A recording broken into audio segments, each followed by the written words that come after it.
The basic narrative of Elden Ring is quite simple. It begins with the shattering of the Elden Ring, a cosmic artifact that governs this world. A war then ensues, but no clear successor arises from the brutal conflict. With the demigods failing to claim the throne, the Greater Will looks to the Tarnished, a long-banished warrior people, to restore order and ascend the Elden Throne. Yet beyond this basic narrative is a world of rich history, lore, and hidden narratives that provides a never-ending rabbit hole for those who enjoy a good story. This is something that can be experienced in part by watching my entire lore series, a 35-hour exploration into this incredible world. Yet in the comments of that video I noted a common request. Could I provide a more condensed story summary in preparation for the DLC? That is what this video aims to be, a more concise story summary of Elden Ring, or at least as concise as I can possibly make it. From the division of the One Great to the Shattering War, this video will give you everything you need to understand the lore basics ahead of Shadow of the Erdtree.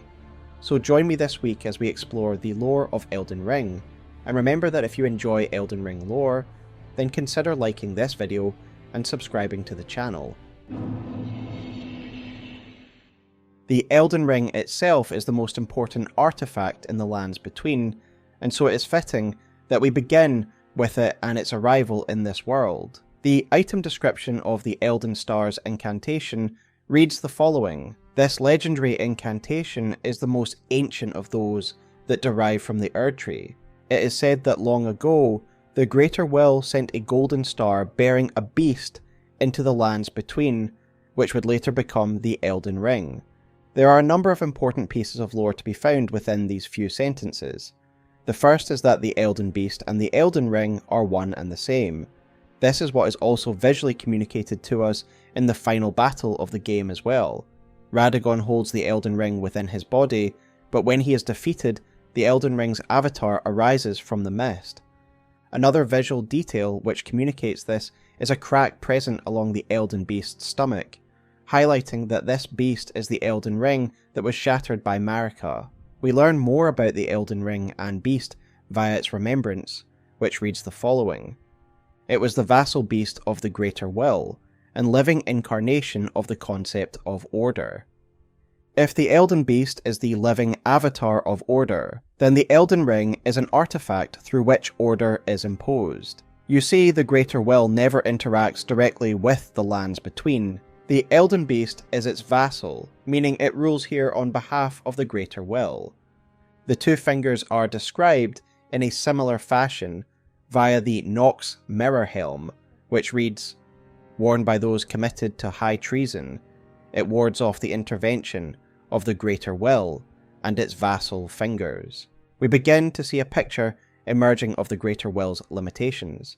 It cannot act directly on the earthly plane, and can only do so through third parties.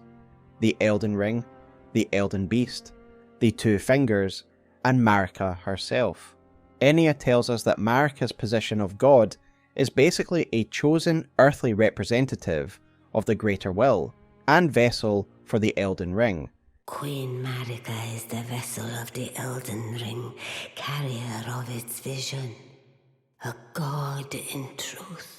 Incidentally, this is why Marika and Radagon also shatter alongside the Elden Ring, as they bear the Elden Ring within themselves as the vessel of its power. They are part of it, in a way. O Radagon, leal hound of the Golden Order, thou art yet to become me. Thou art yet to become a god. Let us be shattered, both. Mine other self. Indeed, we see this happen in the announcement trailer, where their body shatters alongside the Elden Ring, and of course we fight the shattered remains of Radagon, still bearing the broken Elden Ring. So the Greater Will enforces its will on the lands between via proxy, and we know that the Elden Ring brings order, and the form that order takes seems to be a result of its constituent parts, runes. We know runes are the constituent parts of the Elden Ring because the introduction tells us that the great runes gathered by the demigods are the resultant fragments of the shattered Elden Ring. Thus all runes, ranging from the great runes to the small golden runes we collect, are fragments of the shattered Elden Ring. It is the composition of certain runes that make up the current order, that determines in what manner the Elden Ring imposes order upon the material realm. We know this thanks to the various Elden Lord endings, Age of Fracture, Age of the Dustborn, Age of Order, and the Blessing of Despair. These endings are all the same in the broader sense. We repair the Elden Ring and become Elden Lord, the fractured Marika's new consort. However, they all differ in a significant way. They each usher in a different type of order, as the Elden Ring is affected by the particular mending rune we choose. If we introduce Dungator's Rune of the Fell Curse, the entire Elden Ring is affected and the world's order with it. Indeed, the Golden Order itself is an order that resulted from a certain configuration of runes, specifically the absence of the Rune of Death. This is something we learn from the mending rune of the Death Prince, which reads, "The Golden Order was created by confining destined death. Thus, this new order will be one of death restored." This fact is reiterated by Enya, who says, "The rune of death goes by two names. The other is destined death, the forbidden shadow plucked from the Golden Order upon its creation." This brings us to an interesting discussion regarding the Greater Will. It becomes clear that it cares about only one thing: order, no matter the form that order takes. This is a point beautifully argued by Ratatoskr in his video on the Greater Will, which I will link below. In this video, Ratatoskr makes the point that the Greater Will isn't necessarily tied to the Golden Order specifically, and points to the ancient dragon civilization to cement this point. The Remembrance of Placidusax tells us that this great dragon was once an Elden Lord himself, in an age far before the Erdtree. He too was a consort to a god, just as we are to Marika, as our Radagon and Godfrey are to her as well. There is always a god, there is always a lord, and there is always an order, manifested by a specifically configured Elden Ring. In the ruins of Farum Azula, the dragon civilization, there is a mural depicting the Elden Ring, but it looks very, very different, and again it suggests that the order of this time would have been very different from the Golden Order. Indeed, it has a very wild aspect to it, with the chaotic looking branches, suggesting it was the order of a more primal and bestial era. Before we go any further, I do want to briefly discuss the process through which a mortal god is selected. Ranni is the best source for this, as she too was once an Empyrean. She says the following: "I was once an Empyrean, of the demigods. Only I, Miquella and Malenia could claim that title. Each of us was chosen by our own two fingers, as a candidate to succeed Queen Marika, to become the new god of the coming age, which is when I received Blythe, in the form of a vassal tailored for an Empyrean." Empyreans are those elected by the Greater Will's vassals to be candidates for godhood. These would be gods then must wrest control of the Elden Ring and establish a new order, becoming a god, and this was a feat that Marika herself achieved when she was once Empyrean. The new order is then completed by the god taking a consort Elden Lord, Placidusax, Radagon, and Godfrey being the ones that we know about. So yes, the Greater Will just wants an order, any order, reinforced by the fact that it will accept the order of the Fell Curse as readily as it will the Age of Order, ordaining you as the Elden Lord equally in each case. This is all well and good, but it still leaves us with some questions. When did this happen though? When did the Elden Ring arrive in the lands between? Well, certainly a long time before even the Erdtree. The Erdtree and the Elden Ring have not always been synonymous. We have already read Placidusax's Remembrance, which tells us he was the Elden Lord in the time before the Erdtree. It clearly took some time, possibly even a millennia, for the Erdtree to emerge, and the Elden Ring was in operation without it for some time. My ideas on this have changed a lot over time, but my conclusion remains that I believe the Elden Ring precipitated diverse life on this planet, meaning it has been there since the beginning of life as we know it. We only get one reference to the origins of life in this world, and that is via the Maiden of the Three Fingers, Hieta. After we assume the mantle of the Lord of Frenzied Flame, and we touch Hieta, we transfer some of its power to her. The Three Fingers grant her clarity, and give her the bigger picture of their plan. She tells us how life came to be, and of that original state of life that the Three Fingers yearns to return to. As your maiden, allow me to divine them. All that there is came from the one great. Then came fractures, and births, and souls. So again, we learn it was the greater will that precipitated diverse life in this world. And again I ask you, how does the greater will act on the mortal plane? Indirectly, through its vassals and its chief instrument, the Elden Ring. Does it therefore not make sense that it was the Elden Ring's arrival that started this change? That its power was what afflicted the One Great and caused it to split? This is what I believe, given what we know about the greater will. I believe the arrival of the Elden Ring via the means described in Elden Stars was the moment in which the One Great shattered, and that the Elden Ring was sent to the earth for this exact purpose, to reform the life found within the One Great and impose the greater will's order upon it. There is also evidence that the Elden Ring is inexorably tied to life itself, as the Golden Rune item description reads, "Even now, runes are still imbued with the power of life itself. The current order, the Golden Order, is one of life unbound, with the removal of the Rune of Death." Marika's rune is also an interesting shape. As suggested by Quelaag in a tweet, there is a real possibility that her rune is an inversion of the Rune of Death, making it the Rune of Life, and her the God of Life. Additionally, the Erdtree is a creation of the Elden Ring, or is at least connected to its power, as illustrated by each of the endings in which a rejuvenated Erdtree takes on the hue of the newly configured Elden Ring.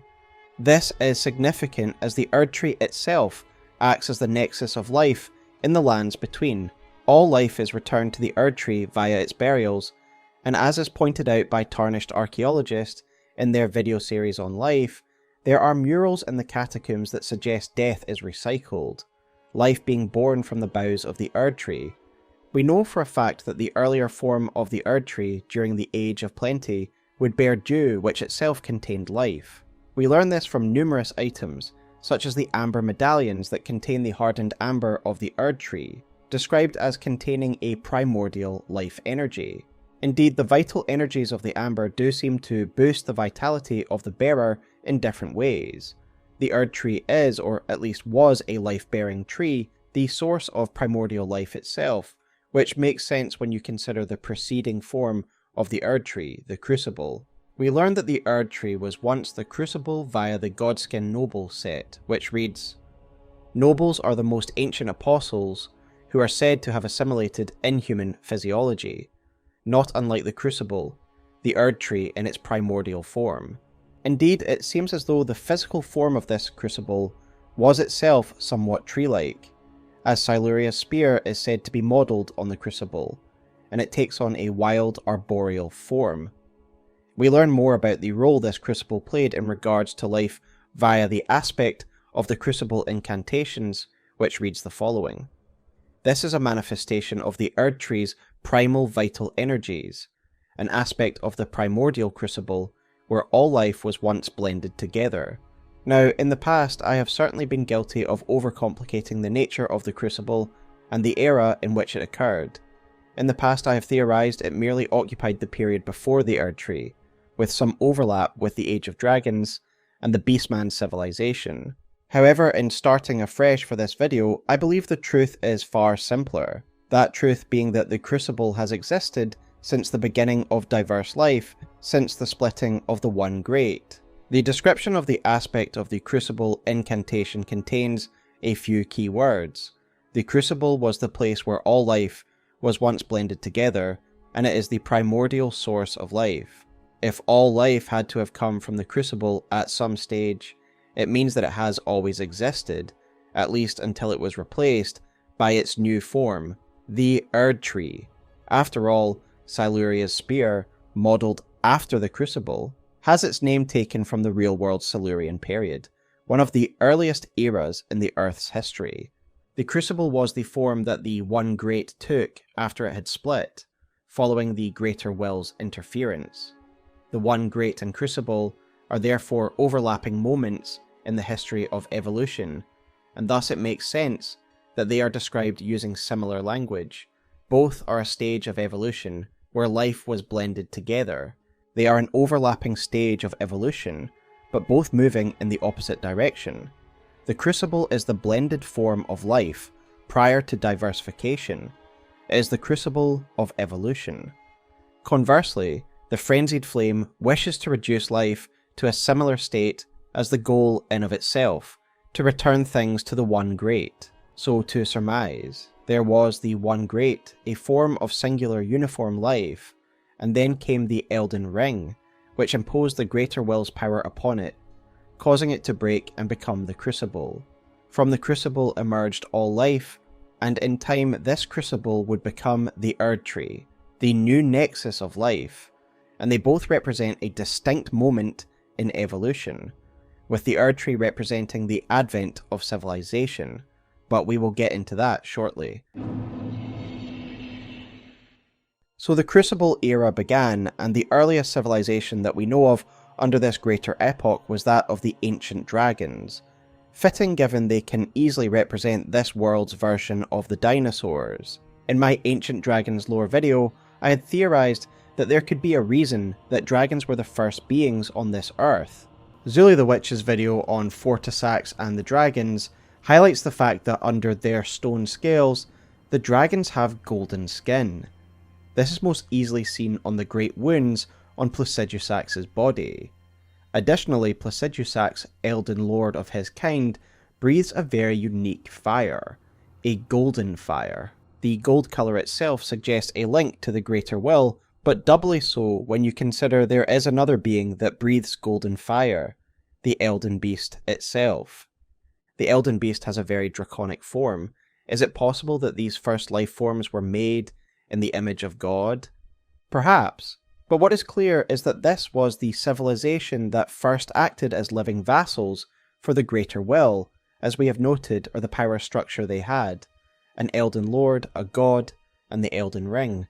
The ancient dragons, unlike their modern devolved kin, are beings of great intelligence, as we learn from Lance-Sax's glaive, which reads the following. Lance-Sax was the sister of Fortisax. It is said that she took the form of a human to commune with the knights as a priestess of the ancient dragon cult. While this of course refers to an event far later in the timeline, it gives an insight into their intellect and powers. They are able to communicate with other beings and even assume their forms. Combined with their incredible strength and possession of the Elden Ring, it would be easy to see why some may consider them to be gods, and indeed appears that this was the relationship between the beastmen and the dragons. Throughout Farum Azula we see statues of beast clergymen beside the busts of ancient dragons, implying this religious relationship. We know the beastmen had a religious beliefs, thanks to the item description of the Tinquidea, which reads, "Short sword given to high-ranking clergymen of Farum Azula." The design celebrates a beast's 5 fingers, symbolic of the intelligence once granted upon their kind. A few things to break down here. Intelligence was granted upon them, meaning it was a process of steady evolution. It was a sudden thing, something reinforced by the description bestial vitality, which reads, "Having gained intelligence, the beasts must have felt how their wildness slipped away as civilization took hold. It was a sudden and shocking change that happened in an instant as an external force pushed sentience upon them. How disturbing it must be to become aware in such a rapid manner. But what external force? Well, it must of course be the result of the Greater Will somehow, and as I've reiterated numerous times at this stage, the Greater Will never acts directly. Thus I believe their intelligence derives from the Elden Ring and its first custodians, the dragons. If this was the case, would it not make sense that the beastmen would worship and serve the dragons? It is all speculation of course, but to me all the pieces fit. The name of the Cinquedea is very fitting as it is an Italian weapon that means a 5-finger width blade, matching the blade's aesthetic design and symbolism. But what have 5 fingers got to do with the granting of one's intelligence? Well, as I've argued in numerous videos before, I believe this to be a reference to our own evolution and our development of opposable thumbs that granted us the ability to use tools, a foundational moment in our development as an upright, intelligent tool using rays. Indeed, the Beastman's own development as a society seems to be an analogy to early man, to real-world prehistory, and credit to Tarnished archaeologist, who was the first to point this out in their stellar Farum Azula lore video, which I will link below. First we start with the Stone Age, and evidence of their use of stone tools revealed to us by looking at the description of Bestial Sling, which reads the following. It is said that in the time before the Erdtree, stones were the first weapons of the beasts who had gained intelligence. Following Tarnished archaeologists' observations, we can then track their development to the Copper Age by observing their burial practices in Farum Azula, clearly modelled on the Varna burial of Bulgaria, and then finally into the Iron Age thanks to their iconic weapons, which are identified as iron by their item descriptions. This was the earliest period of civilization following the One Great's dissolution and the Crucible's emergence, the prehistoric era of dinosaurs and then primates, analogously represented by dragons and beastmen respectively. Though it does seem as though man rose in these times as well, firstly there are artistic depictions of human characters all throughout Farum Azula. Then of course there's the draconian appearance preset, which reads the following. The stony face of the people of the ancient dragons, among whom life is typically short. Lots of interesting takeaways here and things to ponder. Firstly, I do consider it likely that these are the first men given life expectancy for humans has gotten longer as we have progressed, so it would make sense that the lives of early men are far shorter. Secondly, the description states that they are of the ancient dragons, placing them concurrent with this primordial race. What does of the ancient dragons mean? Does their stony countenance suggest they themselves evolved from the dragons, or is it just a clever bit of wordplay? I think it is unlikely, but I acknowledge it is very possible. My favourite idea is the one presented by Dark Tark in his video on Farum Azula, where he points out that the Beastman skeletons drop human bone shards. They also seem to wield shields that are also found on human skeletons in Altus Plateau, the Shield of the Sun Realm. Are these our ancestors, and is the Sun Realm Farum Azula? I leave it to you to decide, but what is clear is that this society marked the start of advanced civilization of the lands between, its prehistory of the Crucible epoch. And what finer representation of the wild untamed crucible of life than the dragons? Of course, following prehistory comes ancient history, and Elden Ring follows this pattern by introducing us to a mysterious ancient civilization, whose ruins can be found scattered around the lands between. These are the ruins found in Shifra River, Ul Palace, found in Ainzul River, Uld Palace, found in Liurnia, and Mogwyn Palace. Before we even get into the architectural style of these constructions, we can learn from the in-game lore itself that this was an ancient civilization, via the Mogwyn Palace map description, which reads, "In the lightless depths lies the grave of an ancient civilization. It is here Mog, the Lord of Blood, is building his palace, to be the seat of his coming dynasty named Mogwyn, and whatever nightmares that may bring." We know this ancient civilization existed before the Erdtree, thanks to the Ainzul River map description, which reads, "Two great rivers flow beneath the lands between the Shifra and the Ainsil.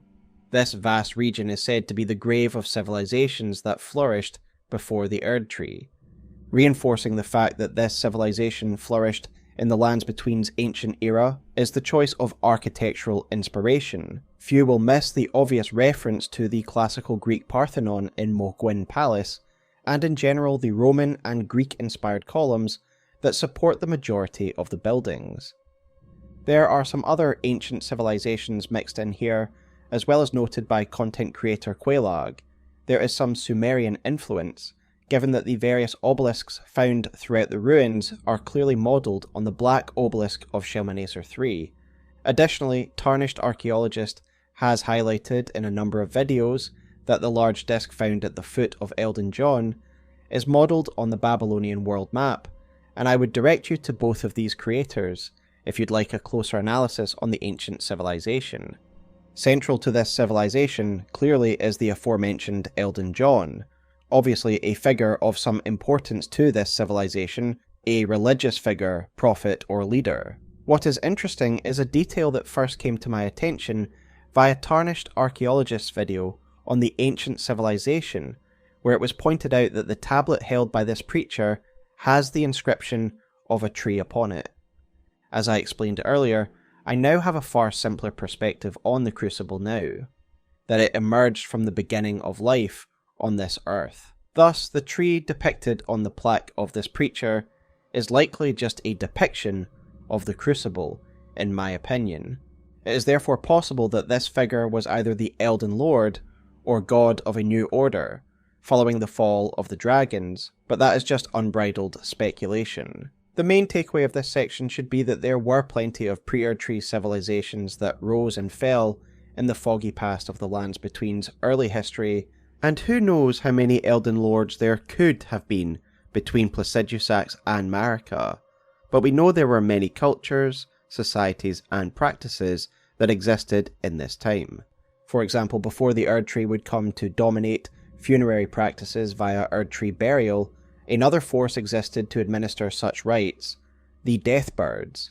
We know these rites existed before the Erdtree, thanks to the description of explosive Ghostflame, which reads, "In the time when there was no Erdtree, death was burned in Ghostflame.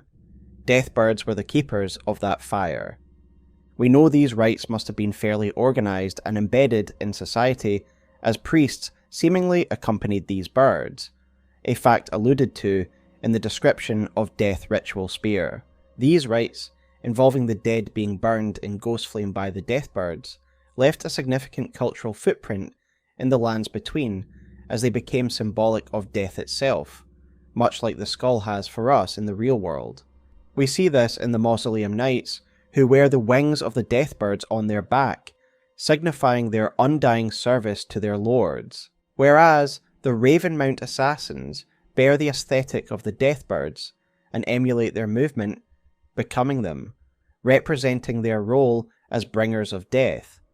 This shows that this was no mere passing fad, and it was deeply ingrained into the minds of people, taking on a symbolic role in their psyche, no doubt as a result of how dominant these practices would have been in the pre-Erdtree era.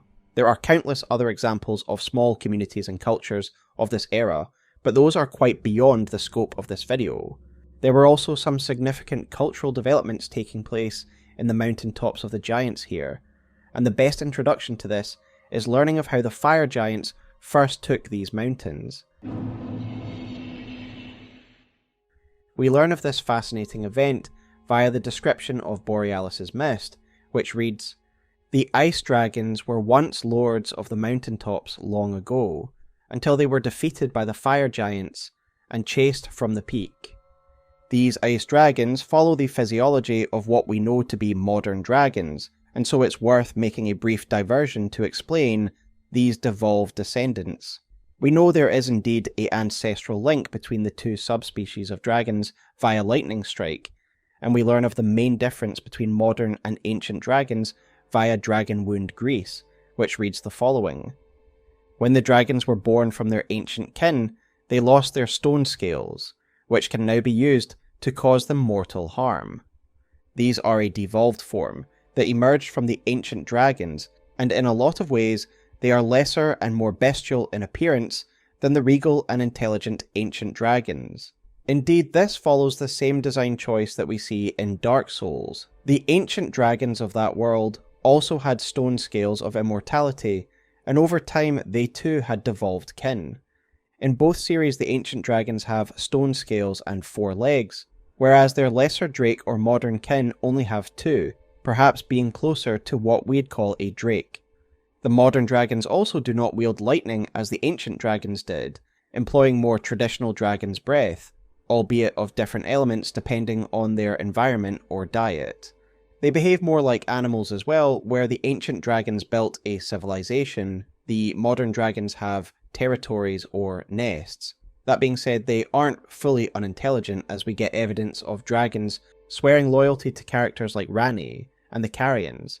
Exike's decaying breath talks about his memory and hatred. However, these beings are clearly more beast-like in their instincts and behaviour.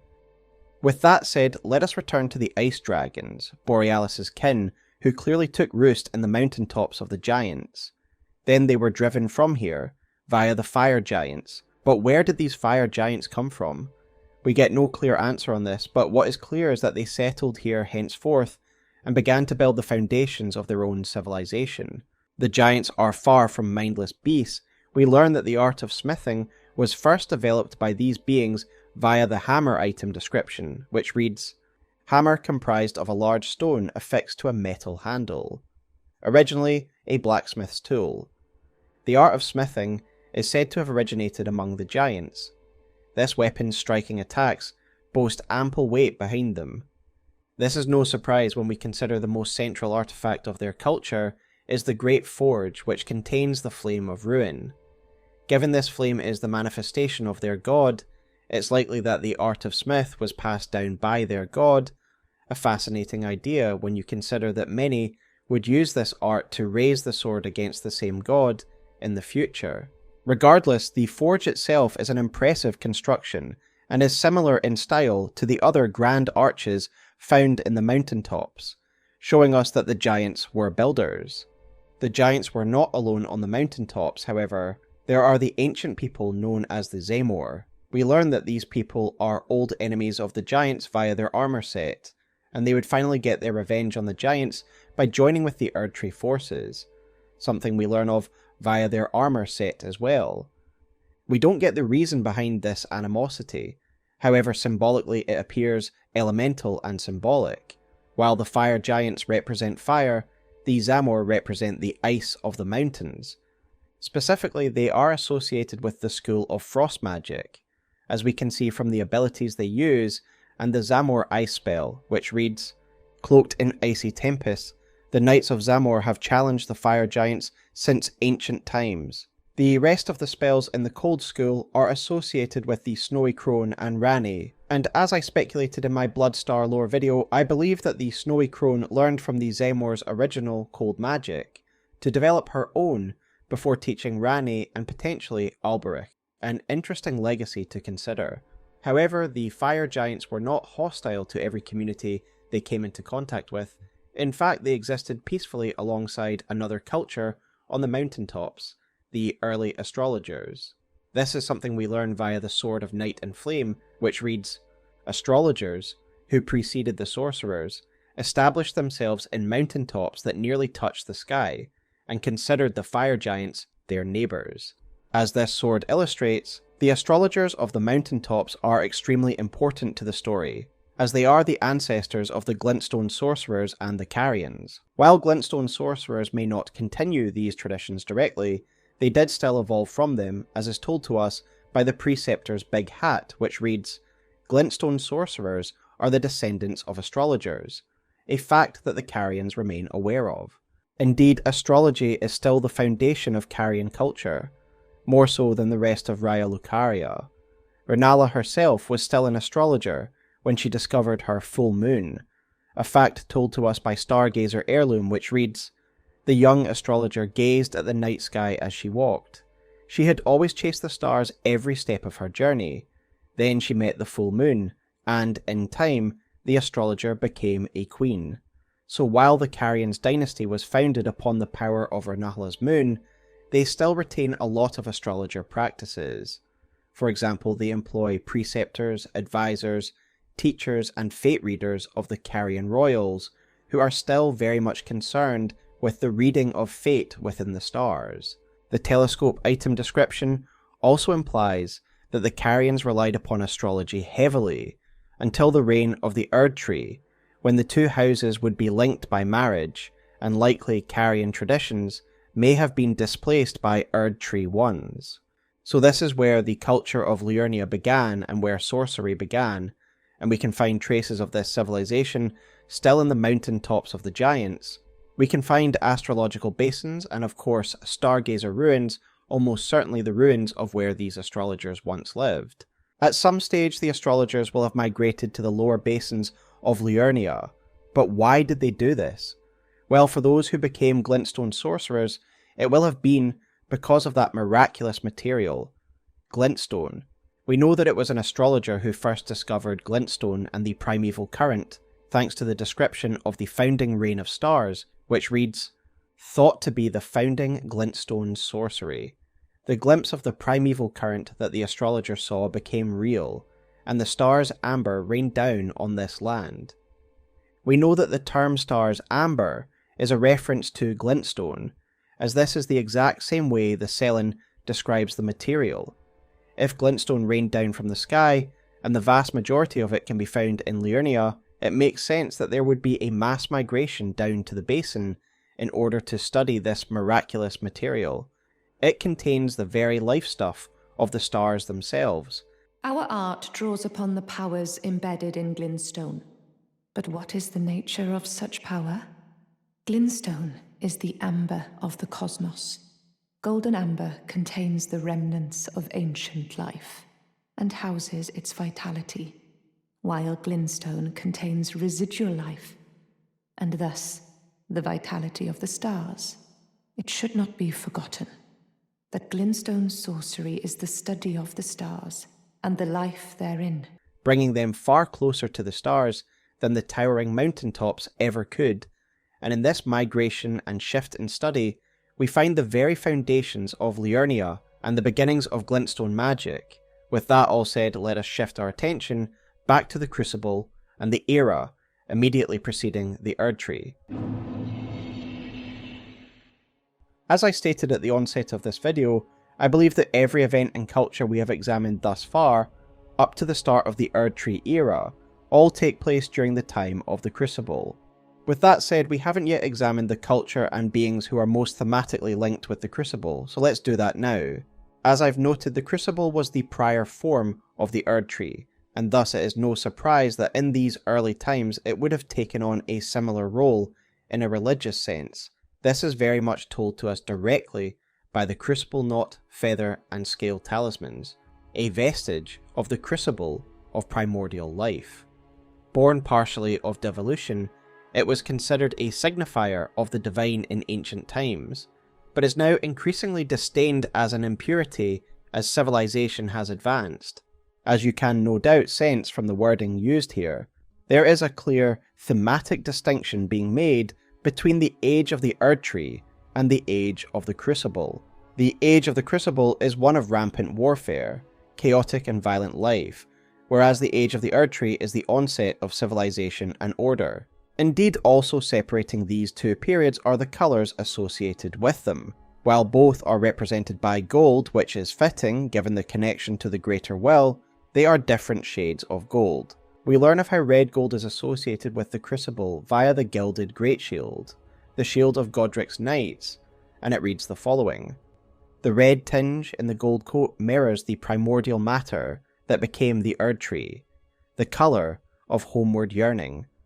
We see this red gold present in other elements associated with the Crucible to reinforce this idea, such as in the armour of the Crucible Knights and the red gold lightning of the ancient dragons, as pointed out by Last Protagonist in his excellent Great Tree video, Why Red Gold?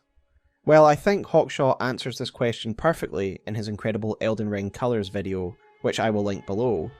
In this video, Hawkshaw stresses the importance of various colours and their thematic meaning within the story of Elden Ring, with red often representing animal impulses, violence, rage and lust, but also just generally that it is linked to vitality and life, which Hawkshaw illustrates by showing how many red coloured items in Elden Ring are associated with HP. The example of red that most resonated with me from Hawkshaw's video is the red blood of beasts. This is fitting for the Crucible, the source of primordial untamed life. As such, the beings and characters associated with the Crucible should represent this idea of chaotic, unbridled vitality and violence, should the thematics hold true, and they do. The Crucible talismans we looked at earlier correspond to two main forms of life, the Knot talisman for the Omen and the Scale, and Feather for the Misbegotten, as each represent a chaotic element of these life forms, out of control growths. We know the Misbegotten are directly connected to the Crucible thanks to the description of the winged Misbegotten Spiritash, which reads the following. The Misbegotten are held to be a punishment for making contact with the Crucible, and from birth, they are treated as slaves, or worse. The Misbegotten are mismatched chimeric creatures, with all sorts of vestigial limbs and wings growing from their bodies that serve no real purpose. It is just uncontrolled growth, life for the sake of life. There is no uniformity to their kind. They are chaos incarnate. In a lot of ways, the themes behind the Misbegotten and the Crucible more generally are in line with the Bed of Chaos and demons from Dark Souls. Both of the Bed of Chaos and the Crucible are a source of raw life, and both have similar physical forms, taking after a chaotic tree. The other creatures connected to the Crucible are the Omen, and aesthetically they line up with the Crucible, brutish creatures of immense strength and violence, covered in chaotic vestigial horns. Then of course there are the human warriors most associated with this era, the legendary and powerful Crucible Knights, adorned in the red gold and chaotic affectations of the Crucible. They are able to summon the power of the Crucible at will, and there is almost no better illustration of the Crucible than these aspects of the Crucible. Each variation brings forth an animal element, wings, horns and tails, once again reinforcing the Crucible's connection to life. Savage warriors for a savage age. None more savage than the man these knights are associated with, Huara Lu, who would become Godfrey, first Elden Lord. We learn of this association via their armor set, which reads, Armor of the Crucible Knights who served Godfrey, the first Elden Lord. This is how we know that Huara Lu was associated with the Crucible, though one only needs to have fought Godfrey's second stage to see how easily he fits into this age of violence and beasts. Huara Lu is the persona Godfrey becomes when he is later banished from the Lands Between, but it was also his original name and character, a fact we learn from Huara Lu's remembrance, which states that Godfrey became a simple warrior once more. He was Huara Lu in the age before the Erdtree, and he reverted to this persona following his fall from grace. In the time of Huara Lu, no doubt the chieftain had become a leader through a might makes right mantra, which is more or less stated in the description of the acts of Godfrey, which reads the following. In the days of the past, a crown was warranted with strength. Indeed, we get further evidence that this is the case thanks to Huara Lu's Badland tribes that seem to revert to his old ways following his banishment from the Lands Between. We learn of their ways via the champion headband, which reads, Headband reserved for the Badlands bravest, proof that the wearer has slaughtered countless foes. Following the example of their chieftain Huara Lu, the brave warriors of the Badlands shun excess adornment. While the Badland tribes are Huara Lu's culture, after his banishment and time as Elden Lord, we can assume that it is also representative of his attitudes and values in the age of the Crucible as well. He is Huara Lu in both instances after all. We learn a lot of Godfrey's victories at the time when he was Lord of the Battlefield and consort to Marika, but we don't learn much directly about Huara Lu's conquests prior to him becoming Elden Lord. There is one of relevance that I would like to mention, and that is his potential conflict with Sarosh. We know Sarosh was once known as Lord of Beasts via the Beastclaw Greathammer, which reads, The black nails protruding from golden fur are said to represent Sarosh, Lord of Beasts, who went to become King Godfrey's regent. He was once Lord of Beasts and then became Godfrey's regent, my assumption being that Godfrey defeated Sarosh, but respected the lion's counsel and strength, thus sparing him. It's clear that this union would be important to Godfrey either way, as Sarosh himself would become the sigil of the golden lineage. There is certainly more to be said about Huara Lu's earlier days, For example, Tarnished archaeologist makes a compelling argument that Round Table Hold is part of early Huaralu culture, given it bears the lion heraldry of the golden lineage, and its rustic design sets it apart from High Lane Dell, suggesting it does indeed come from an earlier time. It is worth noting that a lot of the warriors who will have fought with Godfrey in the early days at this stage will have been the ancestors of the Tarnished. As we know from one of Marika's speeches, it was Godfrey's warriors who had become the banished Tarnished. Is it not fitting therefore that our ancestors once gathered around the Round Table of Lane Dell, as we do now in the grace-sustained copy? Either way, it is clear that Huaralu was the greatest warrior of this era, a mighty chieftain, and thus it is no surprise that Marika chose him to be her consort. Marika needed a warrior, as we know from Godfrey's own armour set, that the age of the Erdtree began in conflict, and who better to champion the Erdtree's ascension than Huaralu. Before we discuss the wars of the Erdtree, we need to discuss the main player in this period of time, Queen Marika the Eternal. At some stage in the era before the Erdtree, a mysterious people would arrive in this world, a people called the Numen. We learn of their arrival and nature via the relevant appearance preset, and it reads the following: the face of the Numen supposed descendants of denizens of another world, long-lived but seldom born. These beings are humanoids that are not native to this terrestrial plane, and they do appear to be different, supernatural even. Firstly, there is of course their long lives, which no doubt is the source of Marika's moniker, the Eternal, as well as the reason the Eternal cities are called Eternal, but we will talk about the Nox shortly. There are further thematic hints about the otherworldly nature of the Numen via the original Japanese for the Numen, which is Marabito. Marabito are spirits from Japanese mythology, who come from afar or other worlds to bring gifts and wisdom.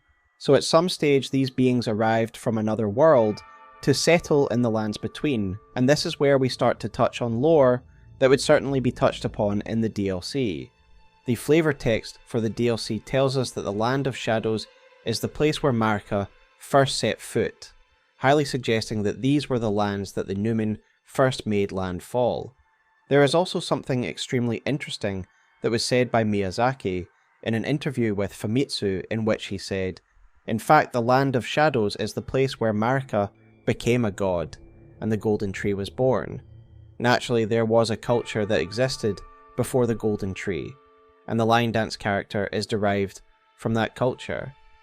This is where it all happened. For the 2 years following the base game's release, this has been a gap in the lore that we have tried to theorise around. As we have noted, the Crucible was the prior form of the Erdtree, and at some stage the Erdtree must have emerged from the Crucible to usher in a new age and bring order and civilization. But how and why? The DLC now promises to answer those questions, and with the twisted tree in the distance and the links to the Crucible seen in the DLC, I am very excited to find out how this transition happened and what Marika did in order to stimulate this change. But all we know for now is this: Marika's people arrived in this world, and she was chosen as Empyrean, and we learn of this status thanks to Malekith's remembrance, which reads, "Malekith was a shadow-bound beast given to his Empyrean. Marika's sole need of her shadow was a vessel to lock away destined death. Even then, she betrayed him." The emergence of the Erdtree and Marika as a new potential god seems to have triggered a war in the lands between, as protection of the Erdtree reads, "In the beginning everything was in opposition to the Erdtree, but through countless victories in war, it became the embodiment of order."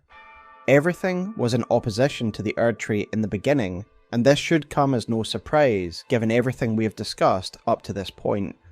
The lands between prior to this point was a rich place, full of different cultures, religious and burial practices, and now here comes a new power, a power of conformity and order that promises to wash away the ideals and practices of old and dominate the lands.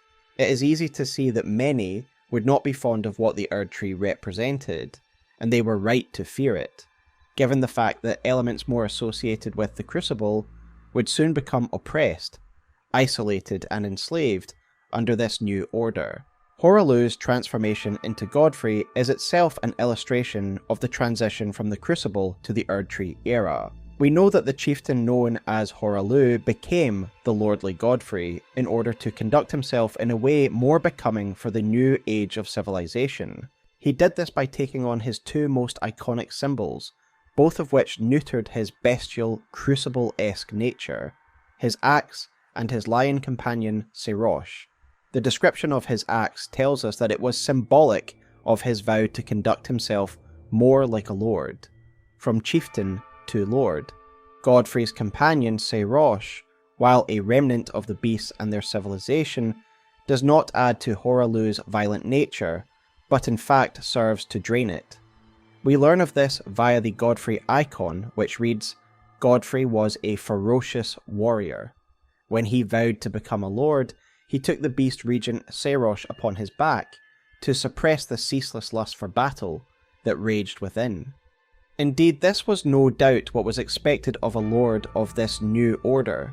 As Hawkshaw points out in his Colours video, the ruler's mask precisely outlines what is expected of a ruler in a civilized society, as it reads, "Such a mask illustrates the qualities of an ideal lord, chiefly wise and possessing a certain defanged geniality.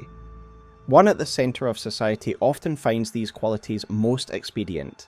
It's clear that as the world changed with the coming of civilization, Godfrey had to become a different man and a different leader.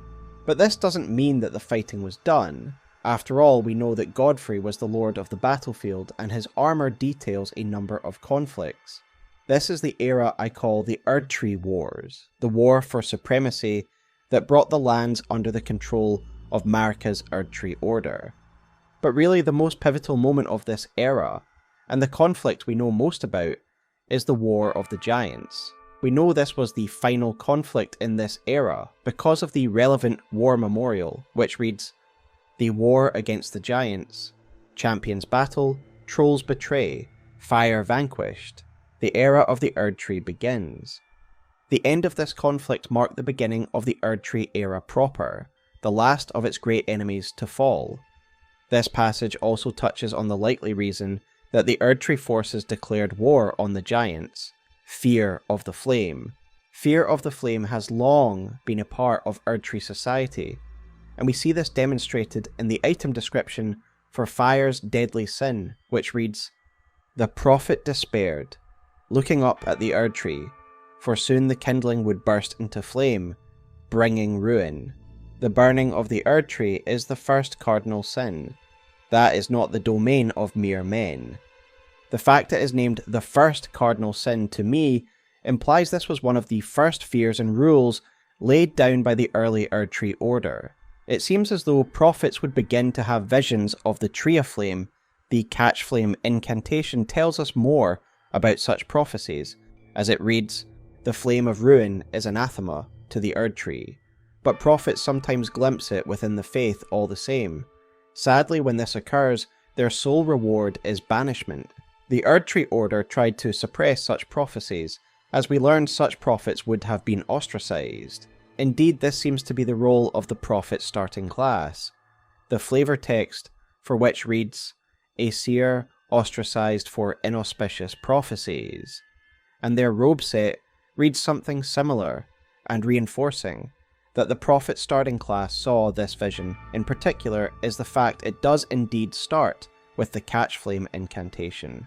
Indeed, a connection seems to be made between these visions and the Flame of Ruin. Catch Flame even mentions it in the same breath as such prophecies, and I have no doubt it was the fear of these visions that brought the Erdtree forces to the Mountaintops. The seriousness of this conflict is reflected in the fact that both Godfrey and Marika personally took to the field in this battle. We know that Godfrey was there thanks to his armour set, and we know Marika was there because she gave a rousing speech to her army on the slopes of the mountain. Hark, brave warriors. Hark, my lord Godfrey. We commend your deeds. Guidance hath delivered ye through each ordeal to the place ye stand. Put the giants to the sword and confine the flame atop the mount. Let a new epoch begin, an epoch glistening with life. Brandish the Elden Ring for the age of the Erdtree. It is also said that she defeated the fell god herself, something we learn of via One-Eyed Shield, which reads, "Once worshipped by the giants, this evil deity is believed to have been slain by Queen Marika." Regardless, Marika and Godfrey both took to the field and the will have been joined by their army. Godfrey's Crucible Knights, and the Zamir who we know took this opportunity to finish off their old enemies thanks to their armour, which hails them as heroes of this war. It is little wonder then that the fire giants faced complete obliteration against such overwhelming odds. Yet the actual nature of how they died has always been an interesting conversation, and is something I most recently addressed in my Bloodstar lore video. The corpses of the giants are all impaled on a thorny spear, which appears to have shot straight out of the ground, piercing the face of the fell god, before ripping their body apart from the inside with thorns. It suggests magic, and I've always had two main theories. The first is that this is an unknown power of Marika and the Erdtree. At this time, Marika is brandishing the power of the Elden Ring, and the Erdtree is young. Who knows what power she would have been able to wield at this time. We also know thorns can be associated with the Erdtree as well, given Radagon uses thorns to block the interior of the Erdtree. However, the other theory is the one I lend more credence to, that these staves are the work of thorn sorcery. In the years following the war with the giants, the Erdtree dynasty would seal the Mountaintop, guarding the remains of the Flame of Ruin through a special order, the Fire Monks. Serving among these monks are exiled criminals, these thorn sorcerers, who we know were punished by being blinded with thorns thanks to their signature Briars of Sin spell, which reads, "An aberrant sorcery discovered by exiled criminals. Theirs are the sorceries most reviled by the Academy. The guilty, their eyes gouged by thorns, lived in eternal darkness. There, they discovered the Blood Star. The proximity of these sorcerers to the battlefield are enough to question whether they are linked to the mighty staves that pierced the giants, never mind the thorny nature of the staves themselves. The main thing for me, however, is the fact the fire monk camps even in Liurnia have these staves surrounding them. To me this suggests that the thorn sorcerers at the camp summoned them, just as they did those spears long ago. Either way, the giants were defeated, at least almost all of them were, as we find a solitary fire giant at the Mount of Flame. But why? Why not wipe them out entirely? Well, that is a question answered by the fire giant's remembrance, which reads the following. The fire giant is a survivor of the war against the giants. Upon realizing the flames of their forge would never die, Queen Marika marked him with a curse. O trifling giant, mayest thou tend thy flame for eternity. The flame of ruin would not be permanently quelled, and thus one giant was left alive to tend to it, while the mountain of ruin was sealed and watched over by the order of the fire monks, who, in time, would come to emulate the giants and worship their charge. The remnants of the old order had been swept away, and the era of the Erdtree began. Before we discuss the Erdtree Era, we do need to discuss a very important Numen subculture, the Nox of the Eternal Cities. When we meet the Nox in-game, they exist underground, and the Eternal Cities exist around the remains of the ancient civilization. There are a number of reasons why myself and others believe the Nox are an offshoot of the Numen. Firstly, there is the dialogue from Rogier, who identifies the assassins as scions of the Eternal Cities, but they are also tied to the Numen via their armour description, suggesting the people of the Eternal Cities and the Numen are one and the same. The next piece of evidence comes from the environmental storytelling of the third fallen Eternal City. This city has been long abandoned by the Nox, destroyed in some calamity, but nearby there is a giant ant colony. These ants are somewhat modelled after the real-world honeypot ants, which bloat when they feed in order to store food. We can see that ants in this game have the habit of feasting on corpses, as many can be found doing so in Ansel River, with the bloated ones dropping the runes of those they have consumed. It is therefore very telling that the bloated ants found next to the fallen Eternal City exclusively drop Numen runes, further emphasising the fact that the Nox that once inhabited this city were Numen. The Nox were not always located underground, and this is something we learn from the Nox Monk set, which reads the following. Long ago, the Nox invoked the ire of the Greater Will, and were banished deep underground.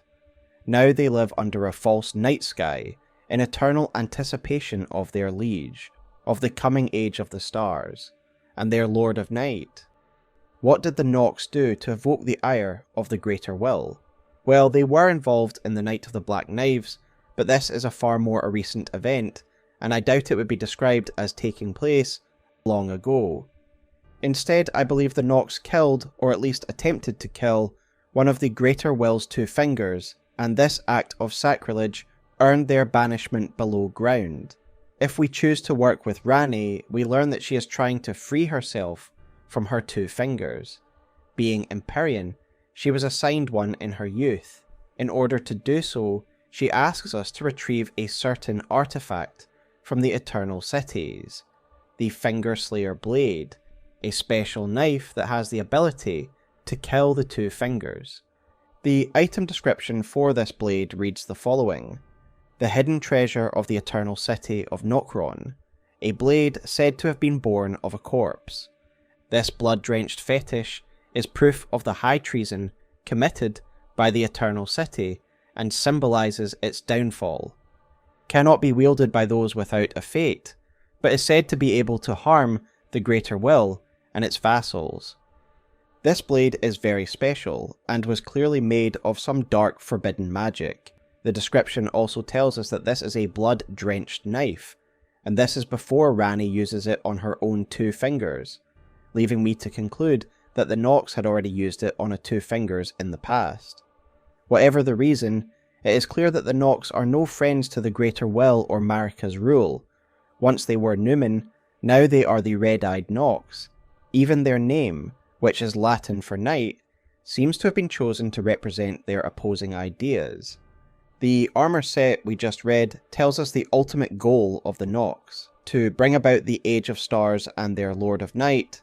In this they have a common cause with Ranni, and perhaps this is why Scions of the Eternal City work with her during the Night of the Black Knives. Indeed, like Ranni, the Eternal Cities seem to have a patron moon that they aligned themselves with, the Black Moon of Nokstella. We hear about this celestial entity via the moon of Nokstella Talisman, which reads the following. This legendary talisman is a treasure of Nokstella, the Eternal City. This talisman represents the lost Black Moon. The moon of Nokstella was the guide of countless stars. It perhaps little wonder then that the Nox have also heard about the Age of Stars and sought to bring it about. Though the Black Star is now gone, it is clear that the Nox resorted to some rather heretical means to raise up their Lord of Night. It seems as though they turned to dark sciences and alchemy to further their goals, and to artificially create their Lord of Night. Noxian alchemy is extremely impressive, and is one of my favourite pieces of lore. For example, the Nox seem able to distill the fate latent within the stars, in order to manipulate the fate itself through various potions. We see this in the Celestial Dew, a fate-altering product that appears to undo aggressions of the past. Even Radagon cleansed himself with this liquid, following the Erdtree Wars and before his marriage to Rennala. There is also the Puppet Draft, something that is made from starlight shards, again distilling the power of the stars, in order to shackle the fate of an unfortunate victim. These are impressive feats, but more important to their aim of raising up a Lord of Night seems to be found in their works of artificial life. The act of creating artificial life in of itself is a heretical act, and this is something indicated to us by the greatest lore item in the game, the Albinauric Blood Clot, which reads the following. Albinaurics are life forms made by human hands. Thus, many believe them to live impure lives, untouched by the Erdtree's grace. Firstly, there are the Dragonkin soldiers, dragon-human hybrids who we learn about via Frozen Lightning Spear, which reads, "The Dragonkin were born in the Eternal City, where they knew no true sky, nor true lightning. Instead, ice lightning was their weapon." As to why the Nox created the Dragonkin, we can but guess. It was clearly intended to be a powerful weapon, or an attempt at creating a Lord of Night.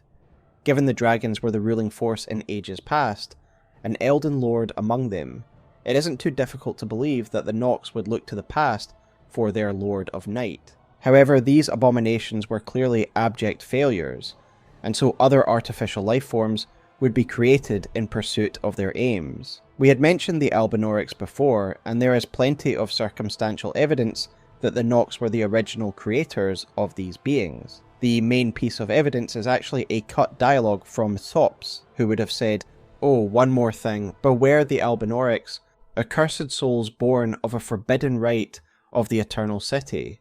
The curse withered the legs of the old, and silenced the tongues of the frogs. And now they hold deep grudges for anyone left untouched." Aside from this, the very fact that the Nox are so involved in alchemy and artificial life means they are the most likely to have created these beings, a case of Occam's razor. Then there are the Silver and Mimic Tears, which also appear to have been created by the Eternal Cities. The evidence in-game is circumstantial, the fact these enemies are found solely in the Eternal Cities being the main factor. However, there was a cut NPC in Quest that would have directly linked these beings to the Eternal Cities. There was going to be a special Mimic Tear called Asimi, who would latch on to you in a sort of symbiotic relationship. She would provide you power, while she would slowly copy your form. During this quest, Asimi would have asked you to visit the Eternal Cities, and seek out the source of her people, and I quote this cut dialogue now.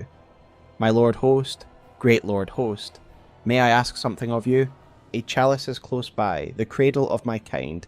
Would you mind finding it for me?" You should find the chalice, and drink it dry. "Ah, my Lord Host, I am terribly parched. The chalice will quench my thirst, rejuvenate my flesh, and allow me to grant you further strength. Please, my Lord Host, it is my only desire. My Lord Host, Great Lord Host, a tear chalice lies in these lands too. A tear chalice lies in these lands, our mother chalice. Please search out this most sacred chalice. It's suffused with the blessed wonders of the stars. It will allow us to become a perfect whole." There is a lot more to say about the Eternal Cities, and I have said it in numerous videos. For the purposes of this video, however, I believe we have covered the absolute basics of these fascinating people. The early days of Erdtree rule appear to be very heady days, days of great bounty and life. It is also known as the Age of Plenty. We hear of this era via items like the Icon Shield and the Sacred Dew Talisman. It was the Age of Plenty because the literal sap of the tree would drip from its boughs, as told to us by the Sacred Dew Talisman. The dried amber would become treasured relics of this era, and Godfrey's early rule as the Amber Medallions read the following. "A medallion with crimson amber inlaid. The Erdtree's old sap becomes amber, treasured as the most precious of jewels in the age of Godfrey, the first Elden Lord. A primordial life energy resides inside. As we have discussed, the Erdtree itself is the locus of life, the new form of the Crucible and the source of all life. Thus it is no surprise that its sap contains the essence of life itself. As we can see from the gameplay effect of the Amber, there were benefits to be had from possessing this sap, perhaps even extending one's life or curing illnesses. It is suggested that Queen Marika herself would bestow these blessings upon her people, as the Erdtree's favour talisman reads, "It is said that when the age of the Erdtree began, such blessings were personally bestowed upon their recipients by Queen Marika herself." So yes, this Age of Plenty was the earliest period of Erdtree rule when the era began, and we can more broadly categorise this as the Ancient Erdtree Era. Tarnished archaeologist in a video called Creeds of the Erdtree offered a very compelling analysis of the different ages of the Erdtree, divided into 3 main periods, illustrated by the relevant schools of incantations: the ancient Erdtree Era, Era of Erdtree worship, and Golden Order fundamentalism. This ancient Erdtree Era would be comprised of the late Crucible Era and the Age of Plenty, given it contains both the aspects of the Crucible and Age of Plenty associated incantations. For example, Erdtree Heal is named an ancient Erdtree incantation, and it clearly refers to the Age of Plenty in its description, as it reads, "The Erdtree once flourished with abundance, yet it was only for a fleeting moment. Such is the course of all life. This age came to an end, and the Erdtree would stop producing its sap, but why? Well, the first explanation is that it just simply dried up. The sap was a byproduct of the Crucible, and thus as time progressed, the sap stopped." However, there is another theory, again presented by Tarnished archaeologist, in that same video I referenced earlier. In it, TA suggests that the original form of the Erdtree was more arboreal, instead of the phantom version that stands today, and that the original form was burned to the ground. The evidence TA illustrates is mainly the ash found in Leyndell when we first arrive. When we later burn the Erdtree, Leyndell does indeed get buried in ash, but where then did the original ash come from? Note the ash reaches even Marika's bedchamber, suggesting the ash must have come from above, and doors and windows have been sealed, as if to protect the interiors from the influx of ash, and this all predates our burning of the tree. Was the original Erdtree burned down only to be replaced by a phantom one? I feel these are the type of questions that will get somewhat answered in the DLC, but for now I will leave it to you to decide. However, there is one final event that I feel falls in the latter part of the ancient Erdtree era, and that is the Godskin God Hunt.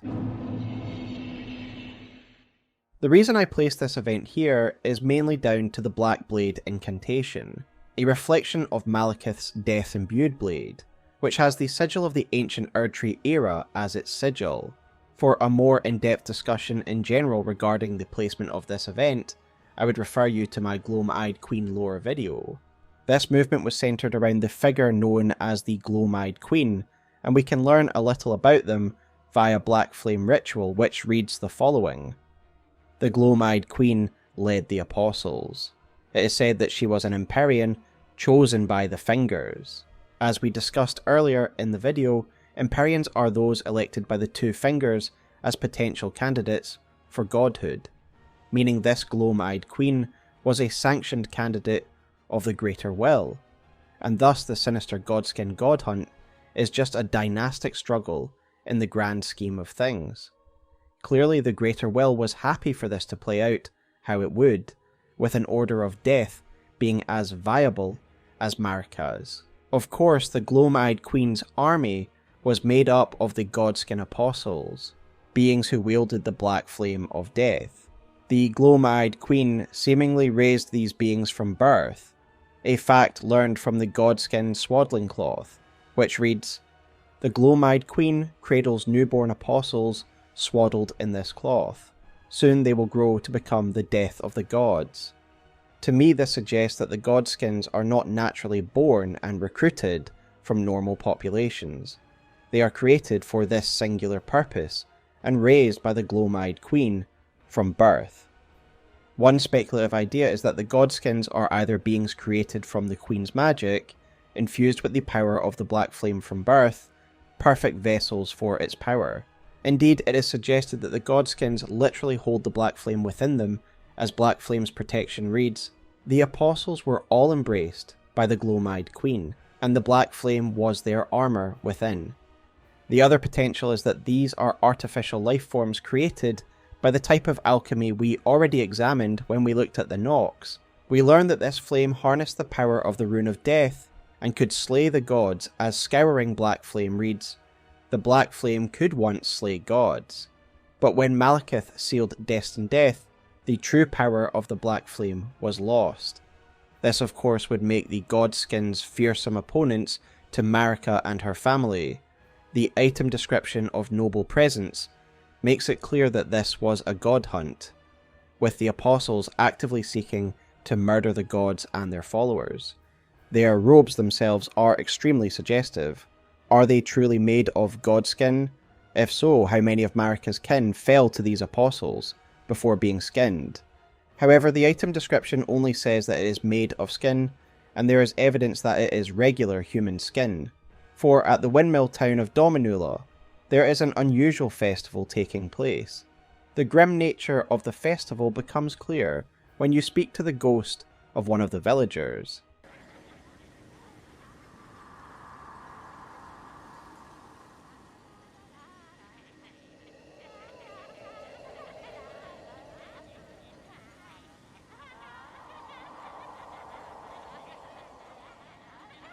This is a skinning festival, and at the top of the village is a godskin apostle.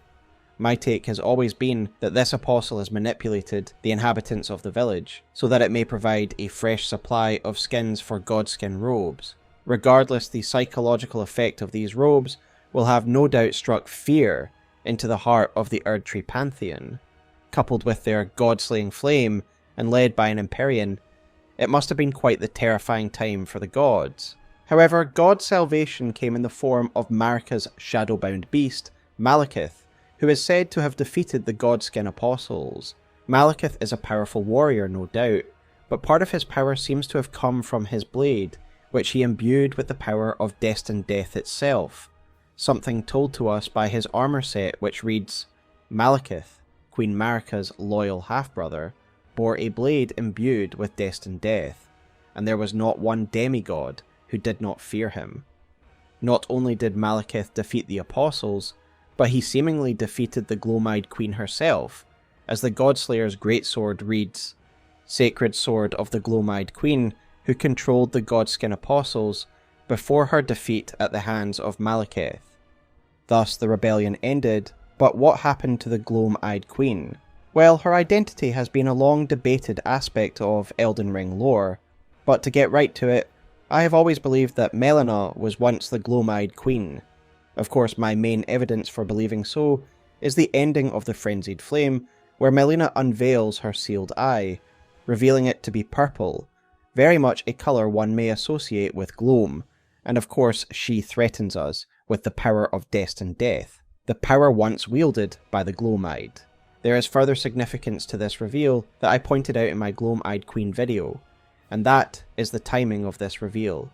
Should you choose the Frenzied Flame path, Malenia will abandon you, and she isn't sacrificed at the Flame of Ruin.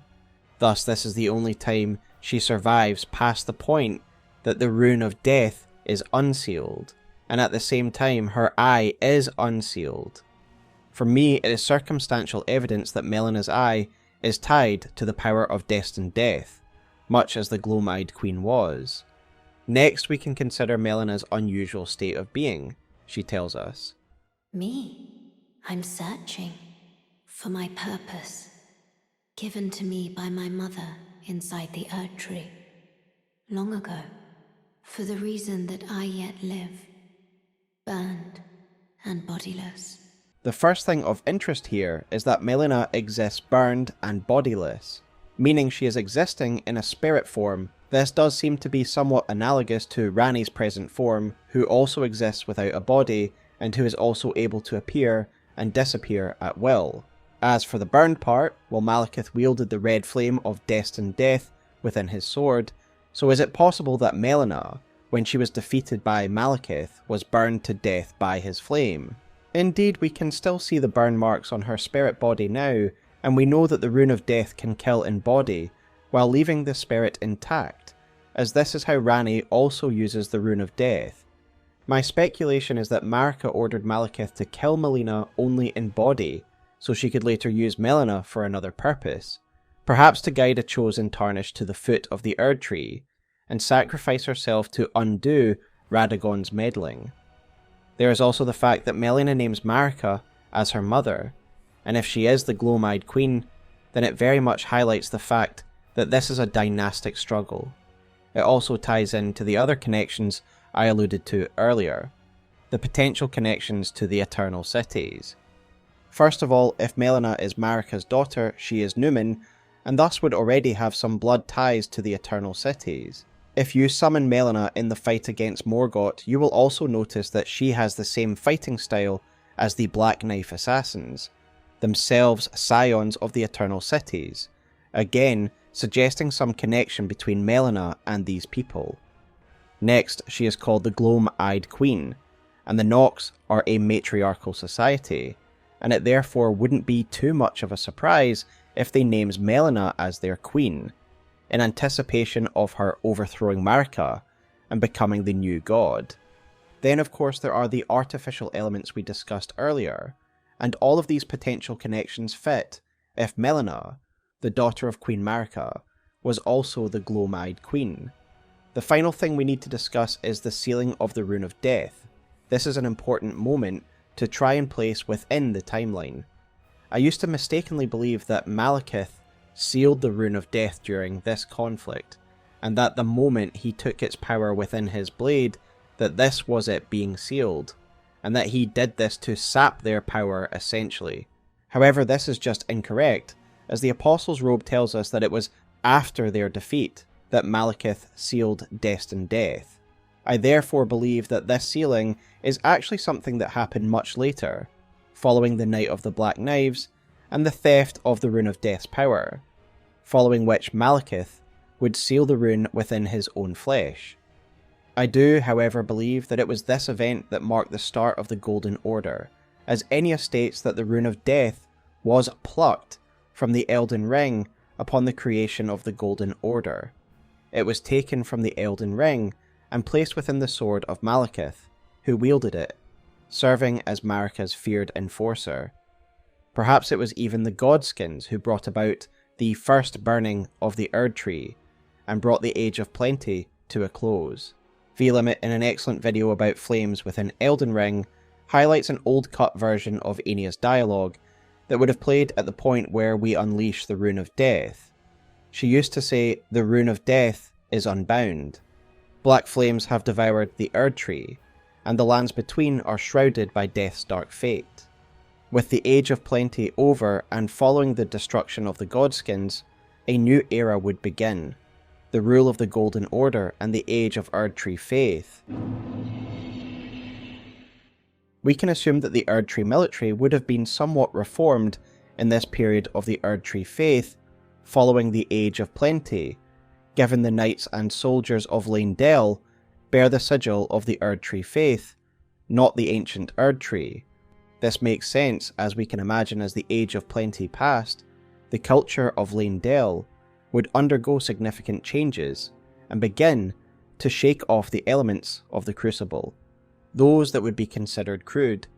For example, the Crucible Knights were likely sidelined at this stage, given the description of their gauntlets, which read, "In time, the strength shown by these knights, and even their appearance, was seen as chaotic and deserving of scorn."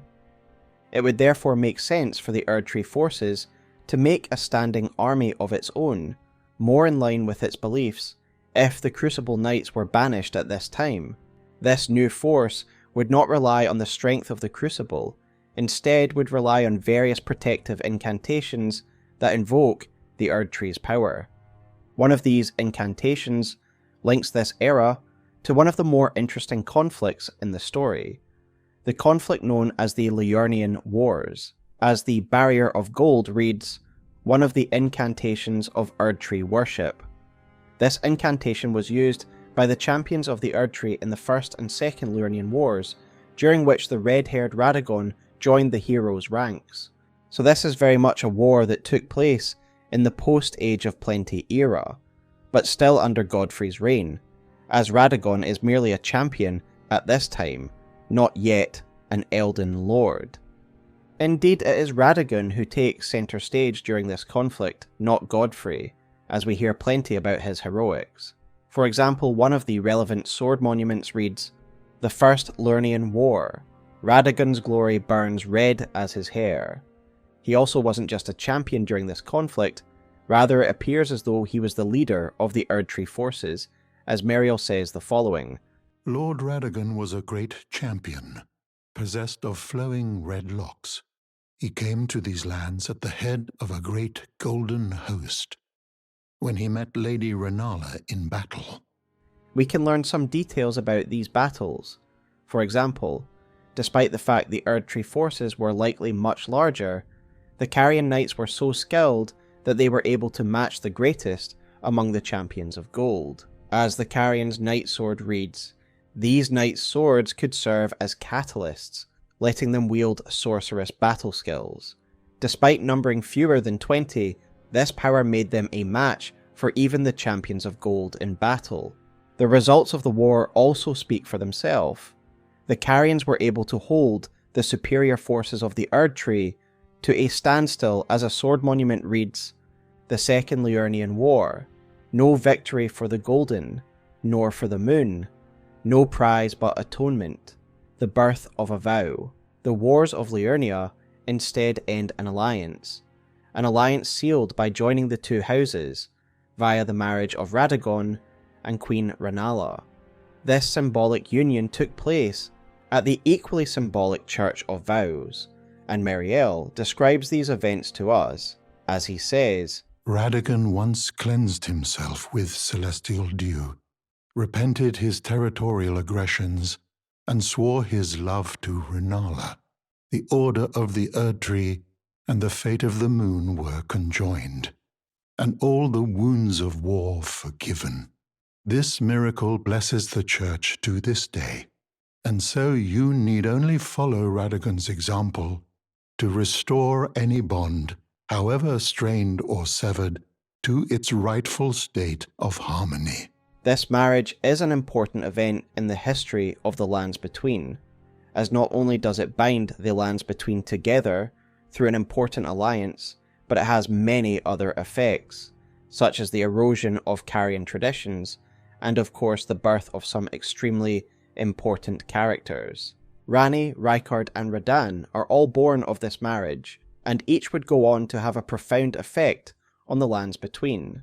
Perhaps most importantly, the marriage would change Radagon as a person, and his learning here would provide the foundations on which he would build Golden Order fundamentalism. The Radagon icon reads, "As the husband of Rennala of Caria, the red-haired Radagon studied sorcery, and as the husband of Queen Marika, he studied incantations. Thus did the hero aspire to be complete." We will return to the relevance this has to fundamentalism later, but just bear in mind that Radagon learned a lot from his marriage to Rennala, and it was the source of his desire for holism. At some stage during Radagon's marriage to Rennala, another significant event would take place, likely a result of the evolving ideals surrounding civilization and the desire to shed any attachments to the Crucible Era. The event I am referring to is the banishment of Godfrey and his warriors. We hear about this event via Marika's own words. In Marika's own words, my lord, and thy warriors, I divest each of thee of thy grace. With thine eyes dimmed, ye will be driven from the lands between. Ye will wage war in a land afar, where ye will live and die. This is the origin of the Tarnished, with the term Tarnished referring to their graceless status, a tarnishing of their honour and standing within the lands of grace. We then learn that Godfrey led his people on a long march to find a new home, an event referenced in both Hoaraluz's remembrance and in his axe's description. This was so great a journey that even his mighty axe was shattered in one of the many battles of this odyssey. Upon settling, Godfrey returned to being Hoaraluz, ruling over a new tribe in a region known as the Badlands. However, we know the Tarnished spread far and wide. We can choose various starting classes and races that speak to the diversity of the Tarnished peoples. The fact that Tarnished can be of all races, including the Numen for example, tell us that they are not a people necessarily connected by blood, but it is a shared heritage.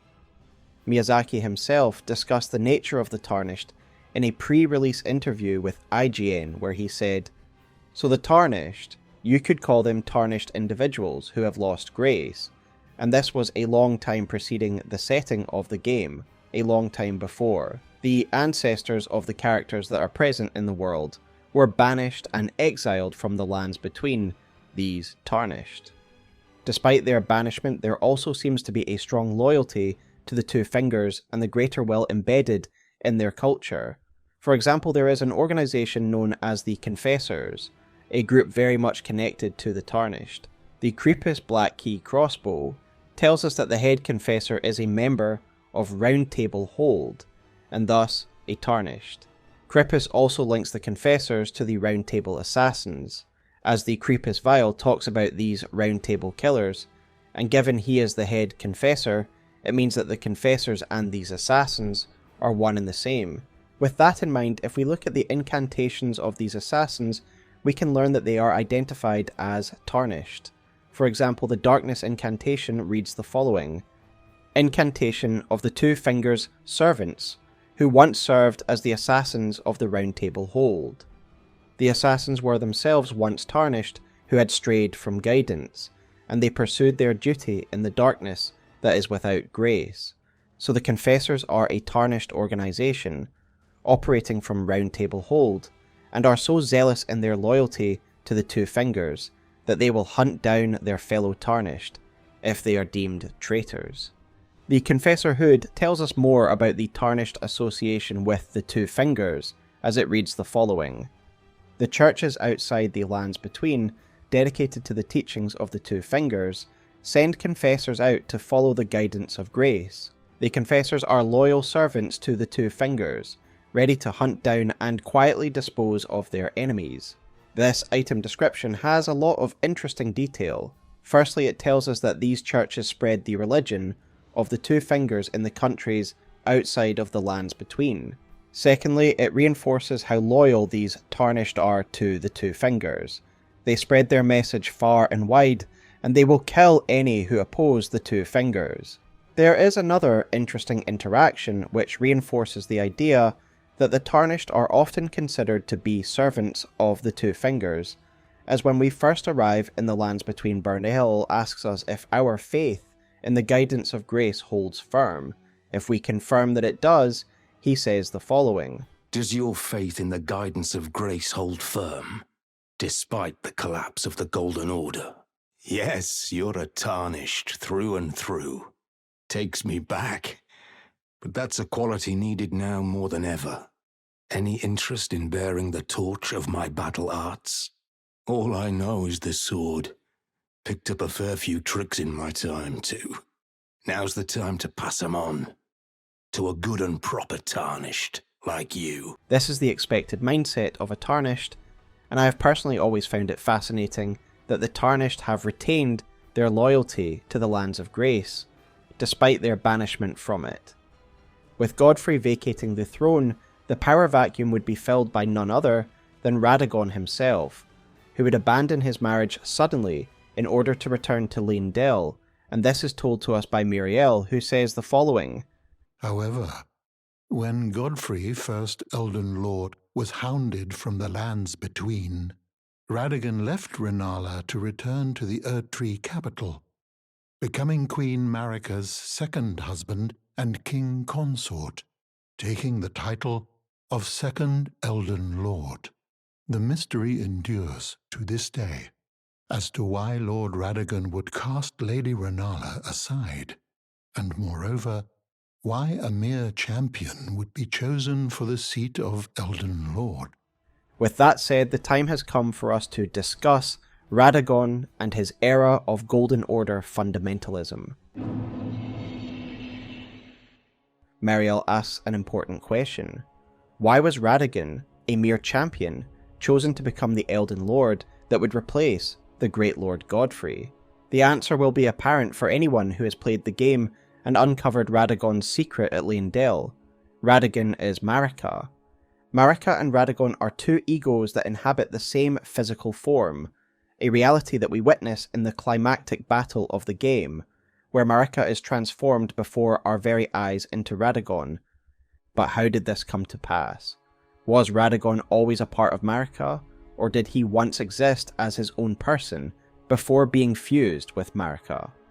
I have always been in the school of thought that believes Radagon has always existed as a part of Marika, and that he was never his own individual. Radagon seems to have no history prior to the Lernian Wars, where he seemingly appears out of nowhere and is leading the Erdtree forces. I believe there is plenty of evidence to suggest that Radagon was indeed already part of Marika at even this stage. Firstly, he is leading the entirety of the Erdtree forces, without having earned this position, but this makes sense if Radagon is actually Marika. There is also the fact that it is Radagon who makes the decision to stop the Erdtree's territorial aggression and to instead make peace with Liurnia through marriage, as Miriel says the following. He soon repented his territorial aggressions there, and became husband to the Carian queen. Who is Radagon to make massive political decisions? Why is a mere champion of the Erdtree Order deciding when territorial aggressions need to end and alliances are to be formed? There are further details regarding Radagon's marriage to Rennala that hint at the fact Radagon was indeed Marika at this stage, and that steps were taken to maintain the privacy of this fact. The Carian preceptors were important advisors to the Carian royals, and thus would have been in close contact with both Rennala and Radagon. It is therefore interesting that the description of their masks, the Mask of Confidence, reads the following.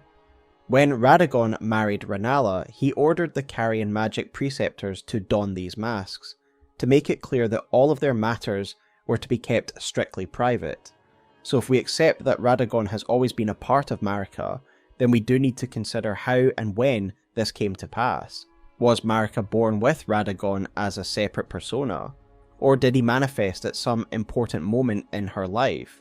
I lean towards the latter for a few reasons, and specifically I think Radagon manifested at the climax of the War of the Giants, when Marika became the ruling god proper.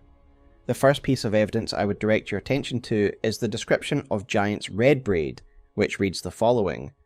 Every giant is red of hair, and Radagon was said to have despised his own red locks. Perhaps that was a curse of their kind. For me, the language used here is very interesting.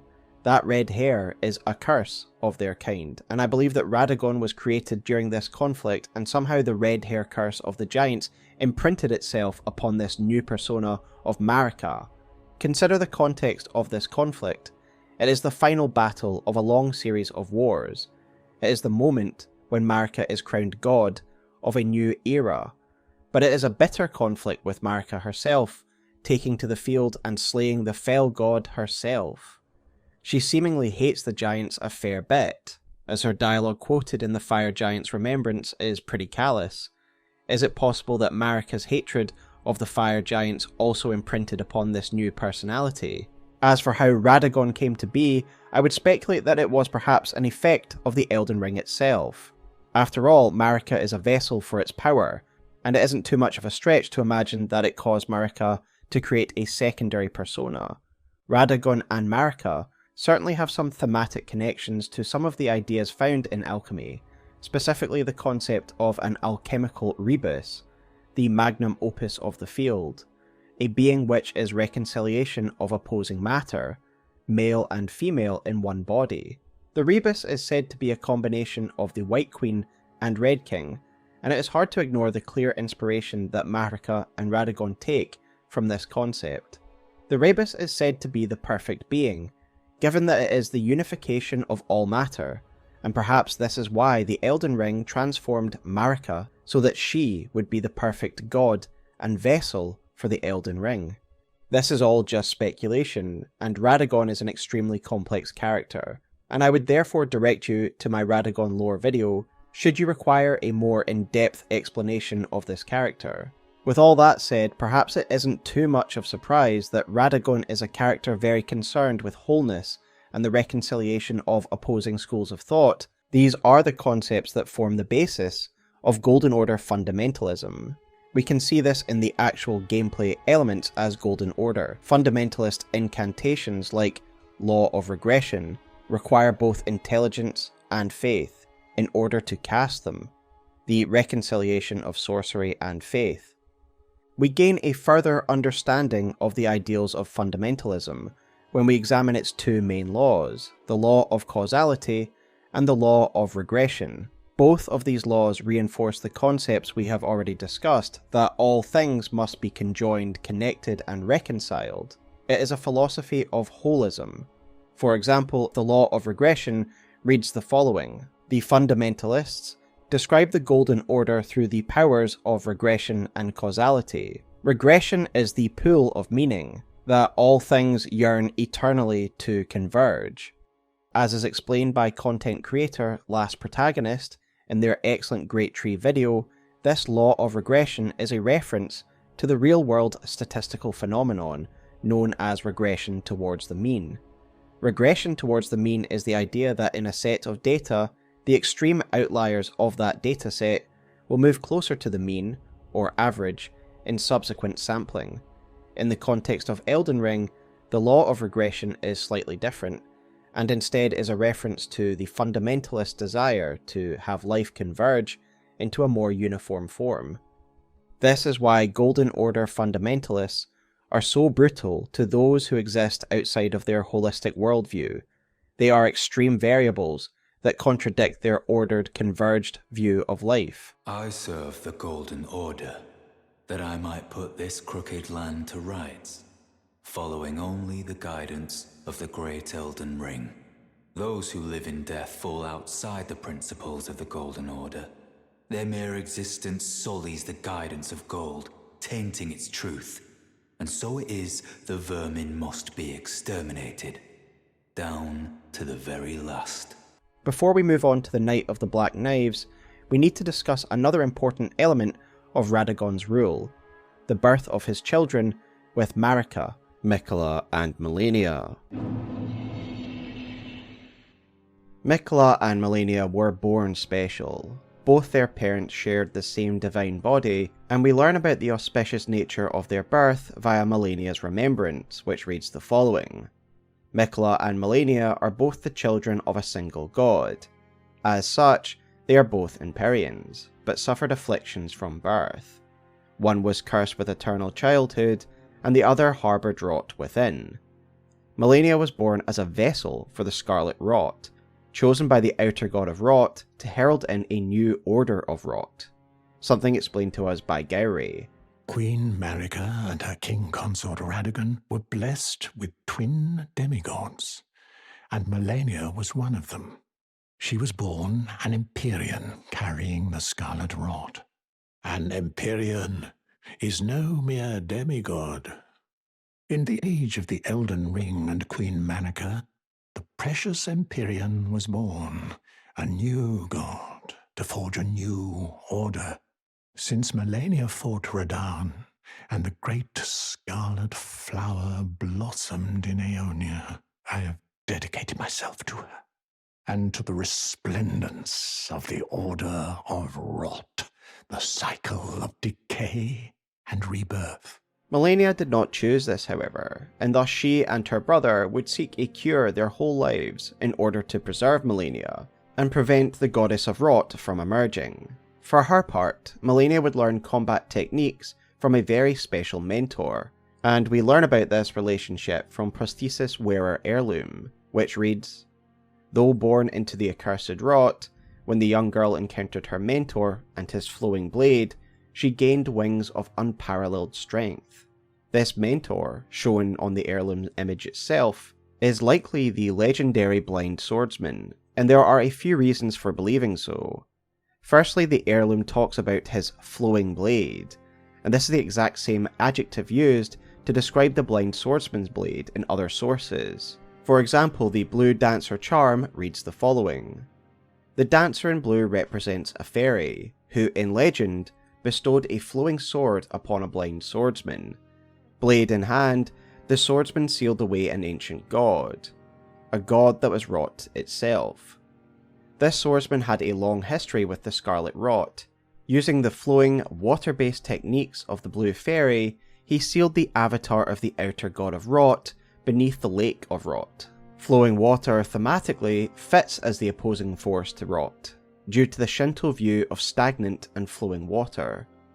In short, The idea of purity in the ever-flowing cycle of life in Shinto is commonly represented by flowing water, and conversely, stagnant water is used to represent the perversion or halting of said cycle.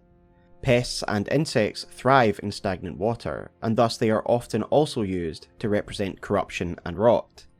Simply put, stagnation is death and flowing water is life, and credit to Aesir Aesthetics, who essentially explained it exactly this way in their Silent Hill video, which I will link below.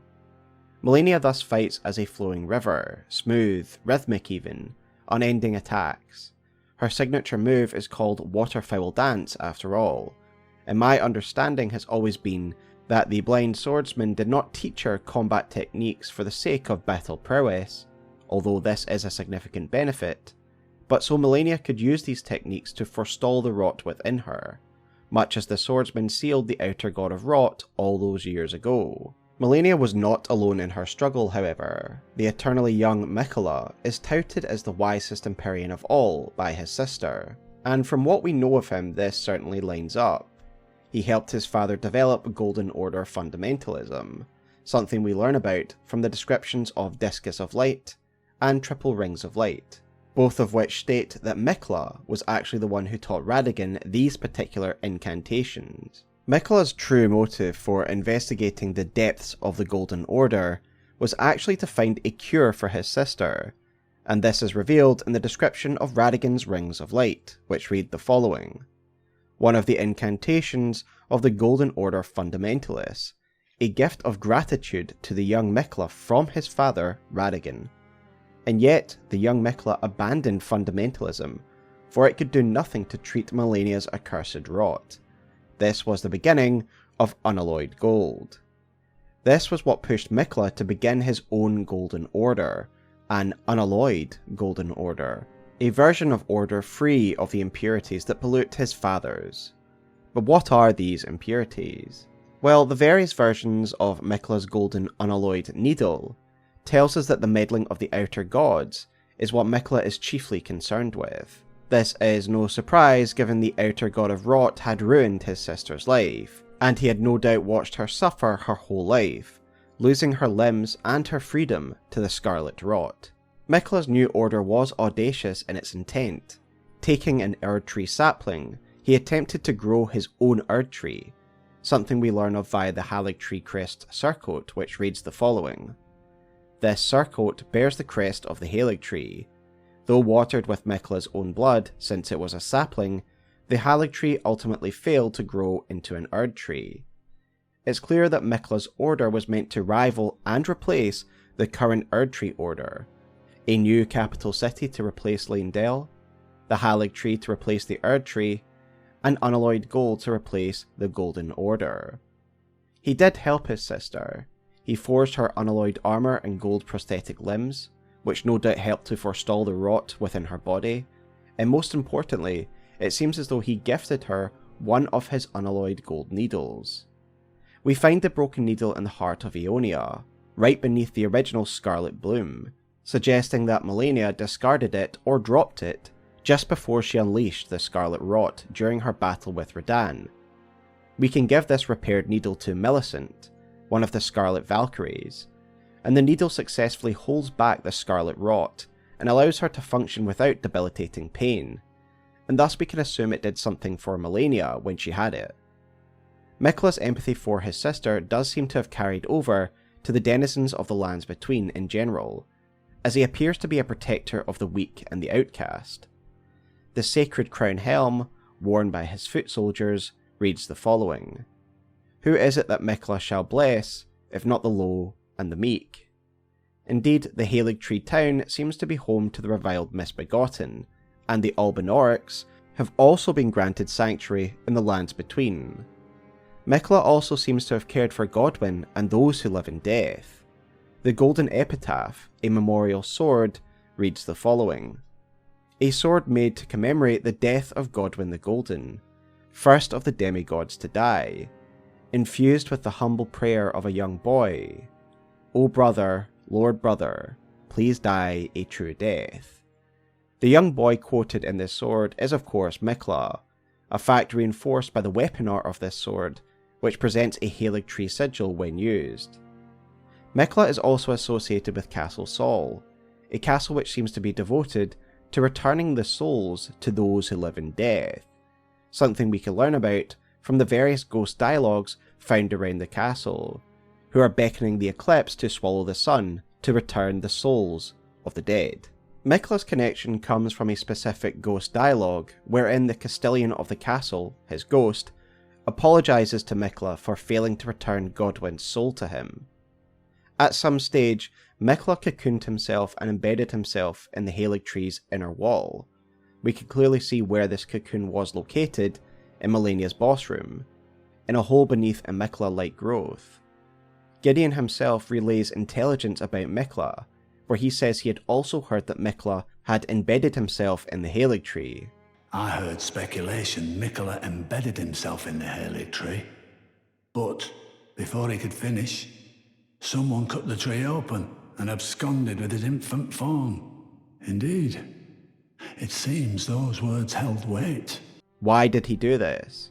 Well, Malenia's armour contains a quote from her, in which she mentions that Miquella had made a promise that he would keep. In the past, I'd speculated that this was to do with his ascension to godhood, and that by embedding himself in the Haligtree, he would be able to become the unalloyed god, and banish the outer gods forever, fully curing his sister and others tormented by the machinations of the outer gods. However, with the release of a DLC trailer, my thoughts have somewhat shifted. Miquella has somehow travelled to these lands of shadow, with the flavour text from the Bandai Namco website telling us that he gave up his very flesh in order to travel to these lands. Is this cocooning process tied to that journey, that it somehow allowed him to ascend in spirit to this different realm? Only time will tell, but Miquella strikes me as a being who has plans within plans, and it's likely he is searching the Shadowlands for something that will allow him to achieve his goals. As of right now, neither Malenia or Miquella are in a good spot. Miquella was captured by Morg during the Shattering, and his mortal remains have been corrupted by Morg's omen blood. Morg wishes to establish a new order, the Order of Blood. Morg's patron is the outer god known as the Mother of Truth. Like any order, however, this order needs a god, to which Morg will be the consort lord. Morg has therefore stolen the Empyrean Miquella, hoping to transform him into the god of blood. However, Miquella has long left the mortal plane, his spirit has anyway, and Morg is merely in possession of a vacant husk.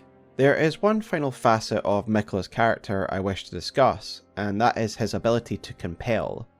As we have briefly discussed, Miquella does seem to be an empathetic character, and thus one worthy of loyalty, drawing good people to his side like Loretta, who secured asylum for the Albinaurics, and in exchange, she has become Miquella's loyal knight. However, there is a more sinister side to Miquella, one explored by the Bewitching Branch, which reads the following: Tree branch blessed with an incantation of unalloyed gold. The Empyrean Miquella is loved by many people. Indeed, he has learned very well how to compel such affection. The branch thus offers a sample of Miquella's power, and the power to compel is essentially the ability to turn someone into your thrall. This raises the question of how far this power goes. Does it afflict everyone who is loyal to the unalloyed, or does he only use this power when he needs to? His army contains some of the most zealous warriors of any demigod, with his foot soldiers able to blow themselves up in an incredible display of faith and destructive power. Is Malenia's love for him even real, or is it another effect of his power? I do think many, including Malenia, love Miquella for the qualities we've explored in this chapter. However, I have no doubt that despite his appearance, Miquella could be a terrifying vision to his enemies. There's a lot more to Miquella, and he will play a big part in the DLC, so I would highly recommend my recent Miquella lore video. But with that said, let us return to the timeline of events and look at the Night of the Black Knives.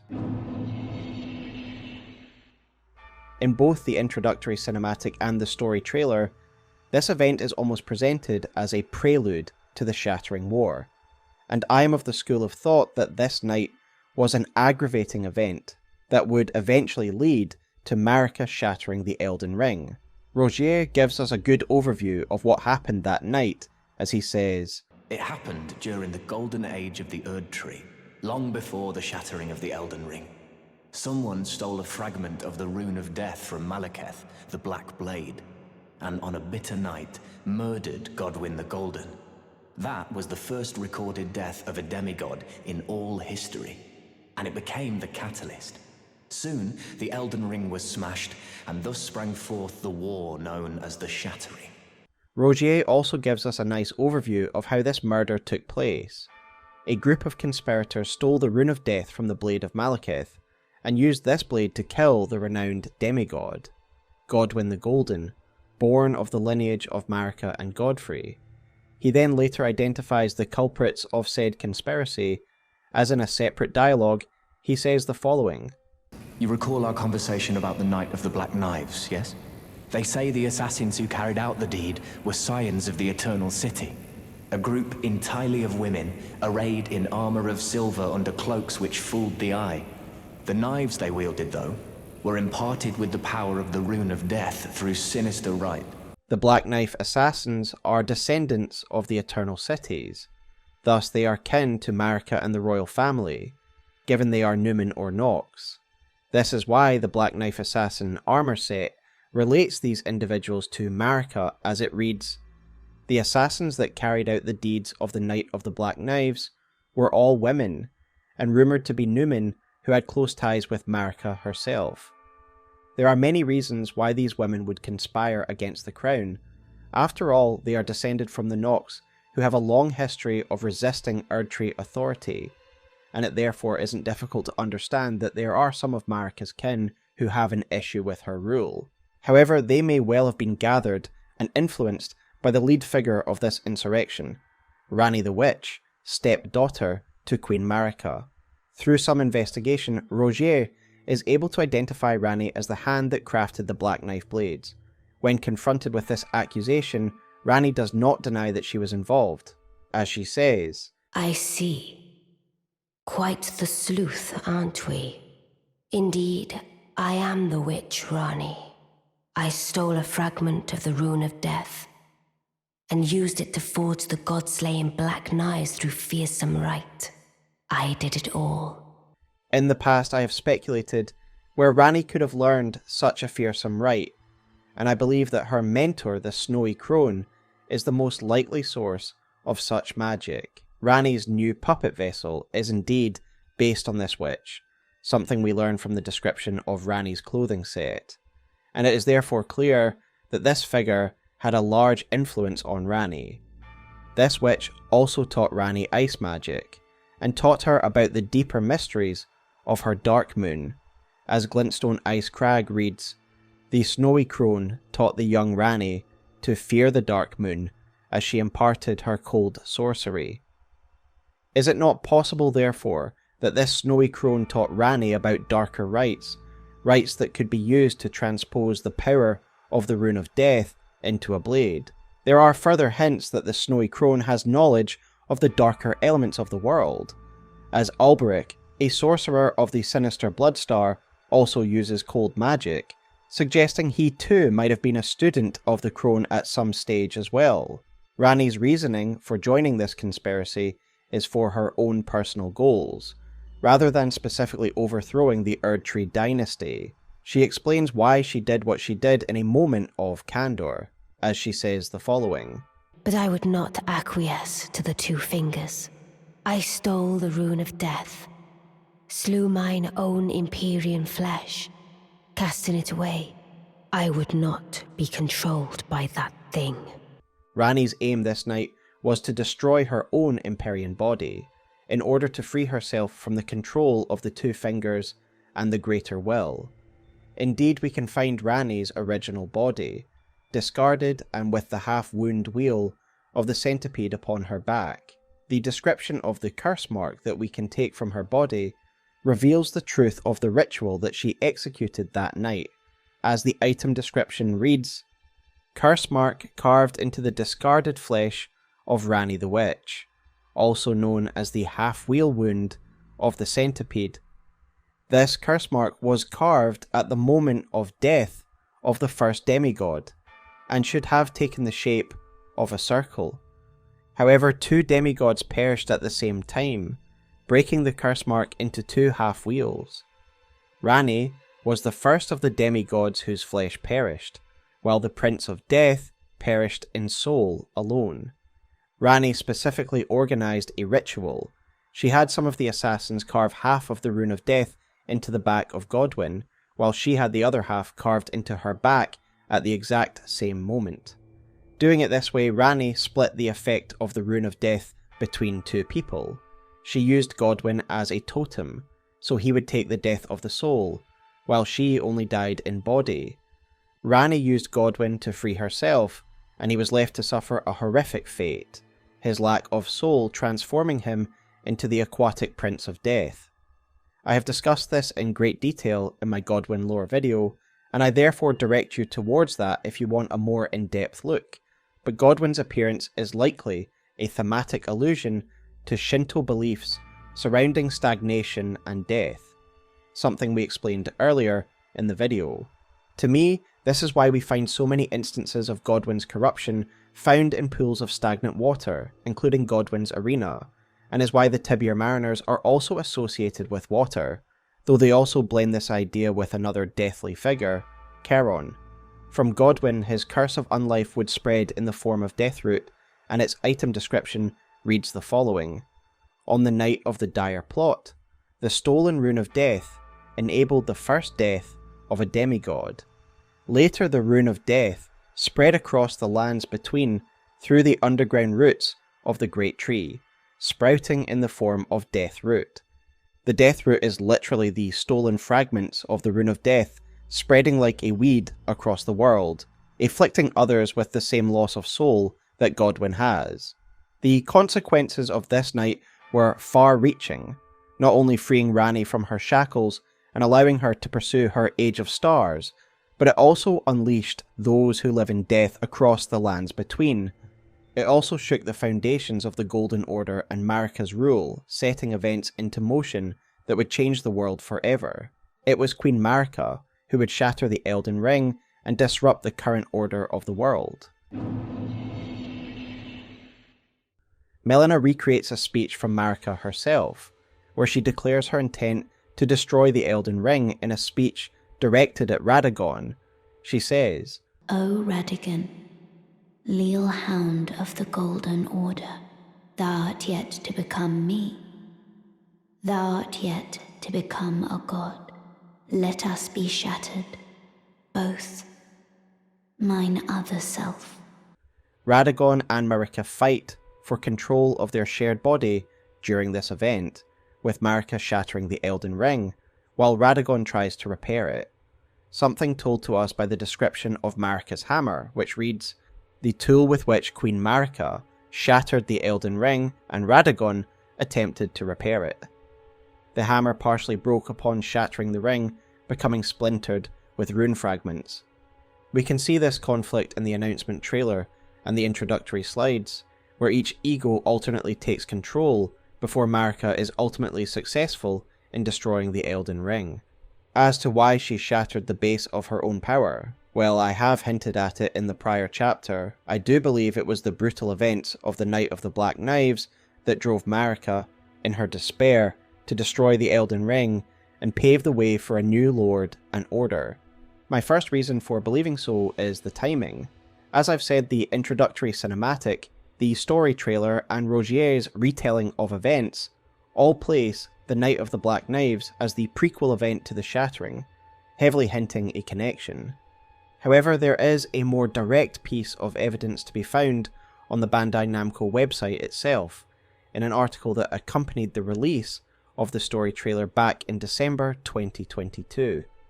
The article describes the basic background to the setting, and it says the following of the Night of the Black Knives and the subsequent Shattering. So begins the tale of the Shattering, a devastating war between the children of Marika, demigods of the lands between. One grim night, in the depths of winter, a flock of unknown assassins stole across the lands between. In a coetaneous attack, this foul covenant snuffed out the lives of many of the God Queen's kin throughout the Empire, too numerous, and too scattered for her godly protection to save. The assassins' targets were multifold, but none was as devastating a loss to the Eternal Queen as that of Godwyn the Golden. After his death, the Elden Ring was somehow shattered, and the order of the world broke with it. Many demigods were murdered during this event, but it was the death of Godwyn the Golden that caused Marika the most grief. Following his death, she would shatter the Elden Ring. The introductory cinematic tells us that at the time the Elden Ring was shattered, Queen Marika also disappeared, and there is good reason for her absence, as she has been imprisoned within the Erdtree as punishment for her crime, and this is something Enea explains to us as she says, Queen Marika is the vessel of the Elden Ring, carrier of its vision, a god in truth. But after the Elden Ring's shattering, she was imprisoned in the Erdtree, a grim punishment for shattering the Order, despite her godhood. However, Queen Marika had prepared for this moment, and I do need to take a moment to acknowledge fellow content creator Ratatoskar for refining my ideas surrounding Queen Marika's intentions. In a recent podcast on his channel, Ratatoskar and I discussed many elements of Elden Ring's lore, including the Knight of the Black Knives. I have long been a proponent of the theory that Queen Marika was not involved in the Black Knives conspiracy, mainly highlighting the fact that Ranni is the one who clearly benefits from it, as well as the quotes from the Bandai Namco article that heavily imply Marika was devastated by the events of that night. However, Ratatoskar challenged my perspective, offering a solid argument for the opposing view by suggesting that Queen Marika purposefully disrupted her own order in an attempt to create the conditions that would lead to the shattering, with the hope that a worthy new lord would arise from this conflict. Aside from the description of the Black Knife armour, which speaks of these assassins having close ties to Marika, Ratatoskar cited a certain speech by Queen Marika as evidence of this particular theory, as she said the following: Hear me, demigods, my children beloved, make of thyselves that which ye desire, be it a lord, be it a god. But should ye fail to become aught at all, ye will be forsaken, amounting only to sacrifices. Now, I still don't agree that Marika was involved in the assassination of Godwyn. I believe the Bandai Namco article is very indicative of the developer's intentions regarding the story, and the reference in the Black Knife assassin armour, in my opinion, is not a reference to Marika being involved, and is instead a reference to Marika's blood ties to the assassins. Indeed, fellow content creator Loki translated the Black Knife armour set from the original Japanese and offered his appraisal of it. I quote Loki now. It is said that the assassins, who are the perpetrators of the night of the conspiracy, are all women, and according to one theory, were visitors close to Marika. Loki then goes on to explain that the translation of close is in the psychological sense, not in terms of dealings. However, I think there is a lot of value in what Ratatoskar said, and I now believe that in response to the brutal events of that night, Marika did indeed plan to set up the conditions for the shattering, in order to bring an end to the stagnation of the current era, and replace it with something new. She therefore warns her children of the coming conflict, that they will be set against each other in a brutal competition that will forge a new lord. She also planned for their potential failure, as it is she that seemingly assigns Hugh to Round Table Hold, instructing him to produce a god-slaying weapon for the future Tarnished. No. I need to do better than this. This will never kill a god. I can do better than this. It needs to slay a bloody god. She must have done this prior to shattering the Elden Ring, as she would be imprisoned after that point, meaning that Marika was laying contingencies in advance of shattering the Elden Ring. Indeed, it seems as though Marika long considered the Tarnished as her ace in the hole, as when she banished them a long time ago, she already promised them that one day they would return to the lands between. Then, after thy death, I will give back what I once claimed, return to the lands between, wage war, and brandish the Elden Ring, grow strong in the face of death. Warriors of my lord, Lord Godfrey. However, war would not immediately break out between the demigods, as it seems as though a sort of council was formed to maintain order in the unstable period following Queen Marika's disappearance. There is reference to this alliance in a sword monument found in Altus Plateau, and I quote it now. The first defence of Leyndell, a sovereign alliance, rots from within, traces yet remain of bloody conspiracy. I have speculated in the past that this sovereign alliance is a unified council of the demigods that is represented by the thrones that we find in Morgott's arena.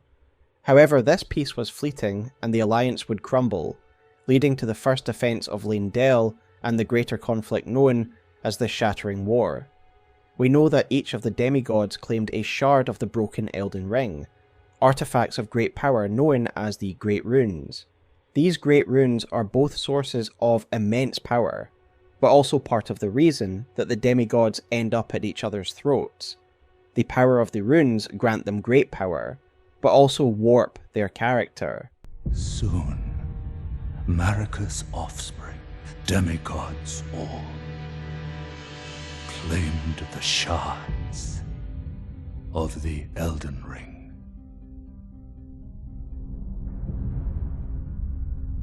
The mad taint of their newfound strength triggered the shattering.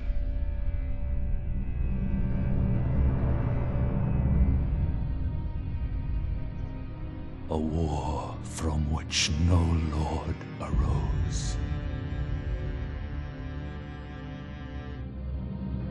A war leading to abandonment by the greater will. This is a fact confirmed by Miyazaki himself, who said the following in an interview with PlayStation, and I quote him now. In Elden Ring, we wanted to take a slightly different approach because we had these brand new characters that George R. Martin wrote, alongside the setting and mythos he provided for the world.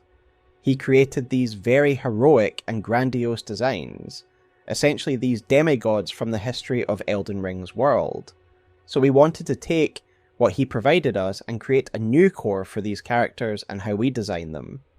From the boss designs that we've revealed so far, the one that I feel is a good match for how we take a heroic concept and twist and misshape it due to the power of the Elden Ring shards is Godric the Grafted.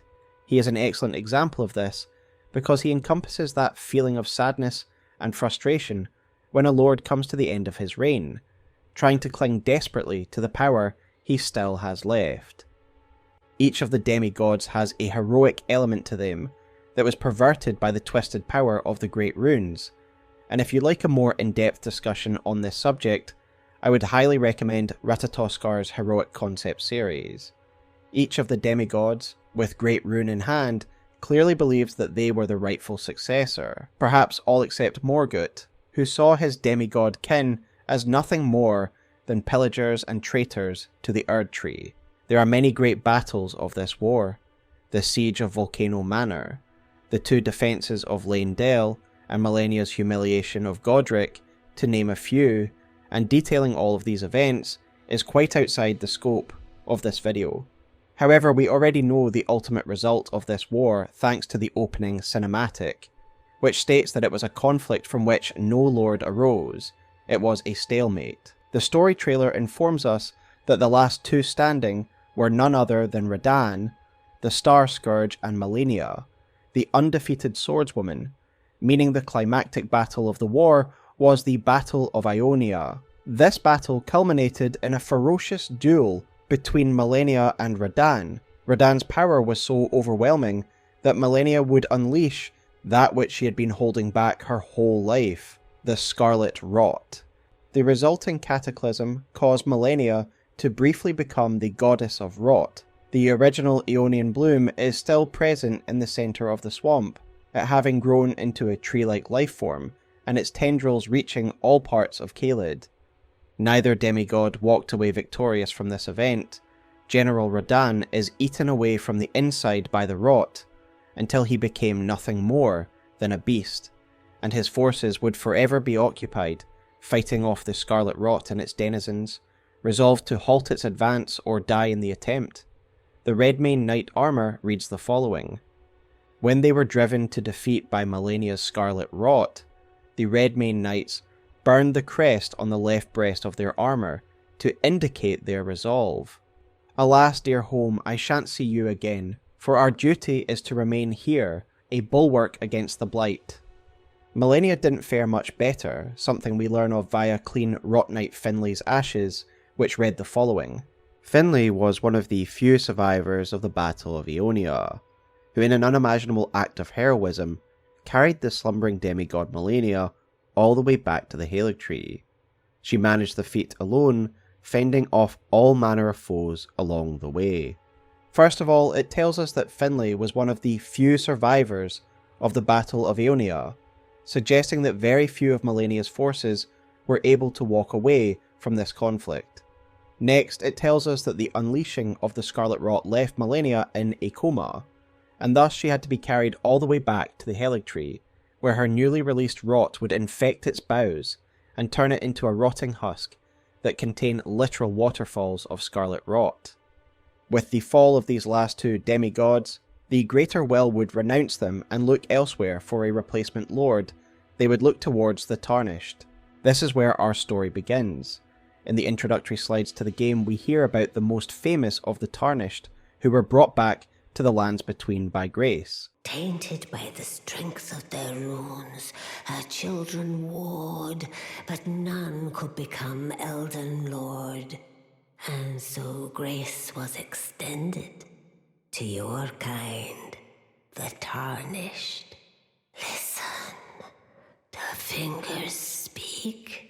The Greater Will has long renounced the demigods. Tarnished, show no mercy. Have their heads. Take all they have left. Indeed, we do see a sprite of grace next to each of these characters if you look carefully enough. We ourselves are eventually granted grace, resurrecting us and bringing us back to the lands between. This is the power of grace. Not only does it guide the Tarnished, but it is the source of their immortality. One thing that you will notice is that all of the legendary Tarnished, with the exception of Fia, are dead by the time grace comes to them, telling us that it brought them back to life before guiding them to the lands between. Indeed, we see this process happening in real time to our own character, who is granted grace at the beginning of the story, resurrecting them and bringing them to the lands between. In the book called Overture of Elden Ring, Miyazaki confirms the connection between grace and the Tarnished's ability to resurrect, and I quote him now, "The immortality of the Tarnished stems from the power of the guidance of grace. Tarnished that die outside the lands between are given new life through the guidance of grace, and are beckoned to the lands between." This is basically the start of the game. I guess the guidance doesn't want the player character to be freed. We as the player arrive quite some time after the first Tarnished arrived in the lands between, as the Round Table Hold has quite a rich history, and many stories of past Tarnished who have come before us. For example, there is Vargram, the Raging Wolf, who is described by his armour set as one of the first Tarnished to have visited Round Table Hold. There are also veteran Tarnished like Old Knight Istvan, whose armour set reads the following: Armour worn by Old Knight Istvan. Istvan is one of a few wizened Tarnished who survived to this day. The term wizened really reinforces how old Istvan is, and how long he has been in the lands between.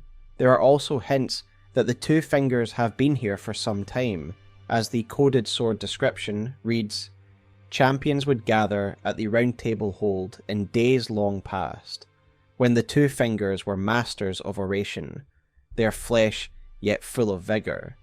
We find this weapon in the fortified manor, but it is clear that it is the ethereal Round Table hold that is the gathering place of champions being referred to.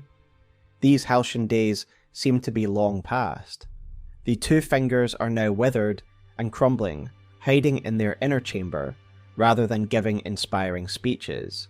The champions of our time also seem to be far from the great champions of old, most of them clearly incapable or unwilling to take on the demigods and claim the great runes.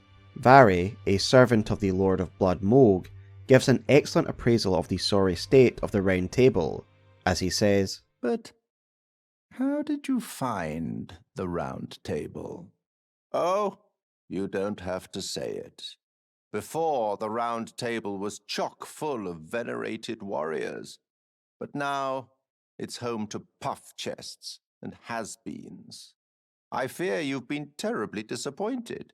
I don't blame you."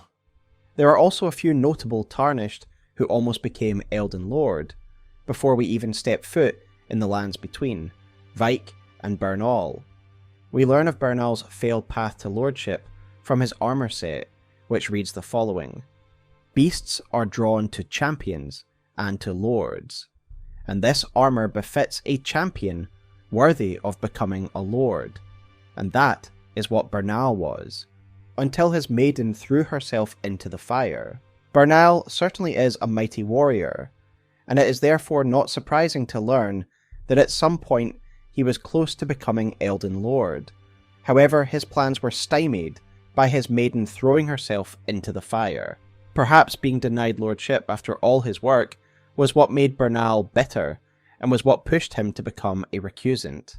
Vyke seemingly got even closer before pursuing the path of the Frenzied Flame, once one of the greatest champions of the Round Table, and the closest to Elden Lord. We learn of Vyke's sudden change of heart via his armour set, which reads, "No other Tarnished was closer to the throne of the Elden Lord than Vyke." But without announcement, Vyke travelled far below the capital and was scorched by the flame of frenzy. Did he make his choice for his maiden, or did some other force lure him with suggestion? We ourselves are tempted to take this path, by none other than Shabriri, who tries to emotionally manipulate us into accepting the frenzied flame. "You are about to sacrifice something precious, the life of a fair maiden, that you would toss into the fiery forge, only so that you may be lord. What a horrible thing to ponder. Your ascendancy requires her sacrifice, whether she wishes it or not. But how would the Lord, crowned so, be looked upon, chosen Tarnished, and would-be Lord? Dare to tread the path of true rigour, spare the poor girl, and singe your own flesh in her stead." Content creator vLimit, in his video on Vyke, suggests that Vyke was also confronted with this dilemma, and was unwilling to sacrifice his maiden, and thus chose the path of the frenzied flame. There is definitely some weight to this, as in the region where we fight the frenzied Vyke's Red Phantom, there is the corpse of a maiden found in the nearby Church of Inhibition. Is this phantom version of Vyke still defending his maiden even after her death? Ultimately, Vyke failed and he was imprisoned on his way to the Flame of Ruin. A tragic story here, and I would recommend vLimit's video if you'd like a more in-depth look at this subject. So it is up to the player character to succeed where all others have failed, and we certainly rise to the challenge. We slay the broken demigods and claim the Great Runes, earning the favour of the Two Finger and gaining access to Altus Plateau and the capital. We then kill the current King of Leyndell, Morgott the Veiled Monarch, staunch defender of the Erdtree and our nemesis, who has tried desperately to prevent our ascension by assailing us as his Margit alter ego. Upon his fall, we should be granted an audience with Marika and become the next Elden Lord. However, we find our access blocked by thorns and a certain seal, the Seal of Radagon. Radagon tried to stop Marika from breaking the Golden Order, and even now with the Elden Ring shattered, he will do anything to defend his rule. However, Malenia gives us hope and directs us to a more heretical path, through the Forbidden Lands to the sealed Mount of Fire, where she sacrifices herself to unleash the flame of Ruin's power upon the Erdtree. To burn the thorns, however, we must add one final ingredient, something that has been missing from the lands between for far too long: destined death. Our quest brings us to shattered Farum Azula, where we hunt down Malekith, who has been hiding here as Gurranq. In the stress of battle, Malekith once again imbues his blade with the Rune of Death, and upon Malekith's defeat, the Rune of Death's power is once again introduced to the world, and the Erdtree is consumed by fire. With the thorns burned, we are finally able to enter the Erdtree, and we are presented with a striking scene. As Enya told us, Marika is indeed imprisoned here, but in one final last-ditch attempt to defend the Golden Order, Radagon takes control of the body, and with the shattered Elden Ring embedded in his body and hammer, he makes a formidable opponent. Once he falls, the Elden Ring itself leaves his body and takes its original form, the Elden Beast. This is the god that Marika wanted the Tarnished to slay, and was why she imprisoned the smithing master Hugh in Round Table Hold. Forging a weapon that can slay a god is no easy task, but perhaps with the help of the dragons, the impossible can become possible. The final stone needed to fully upgrade our weapons is very special, as it is in fact the stone scale of an ancient dragon, and its description reads the following: smithing stone made by polishing a golden gravel stone, a scale of the ancient dragon lord, and hidden treasure of Farum Azula. The ancient dragon lord's seat is said to lie beyond time. This stone lightly twists time, allowing the creation of a weapon capable of slaying a god.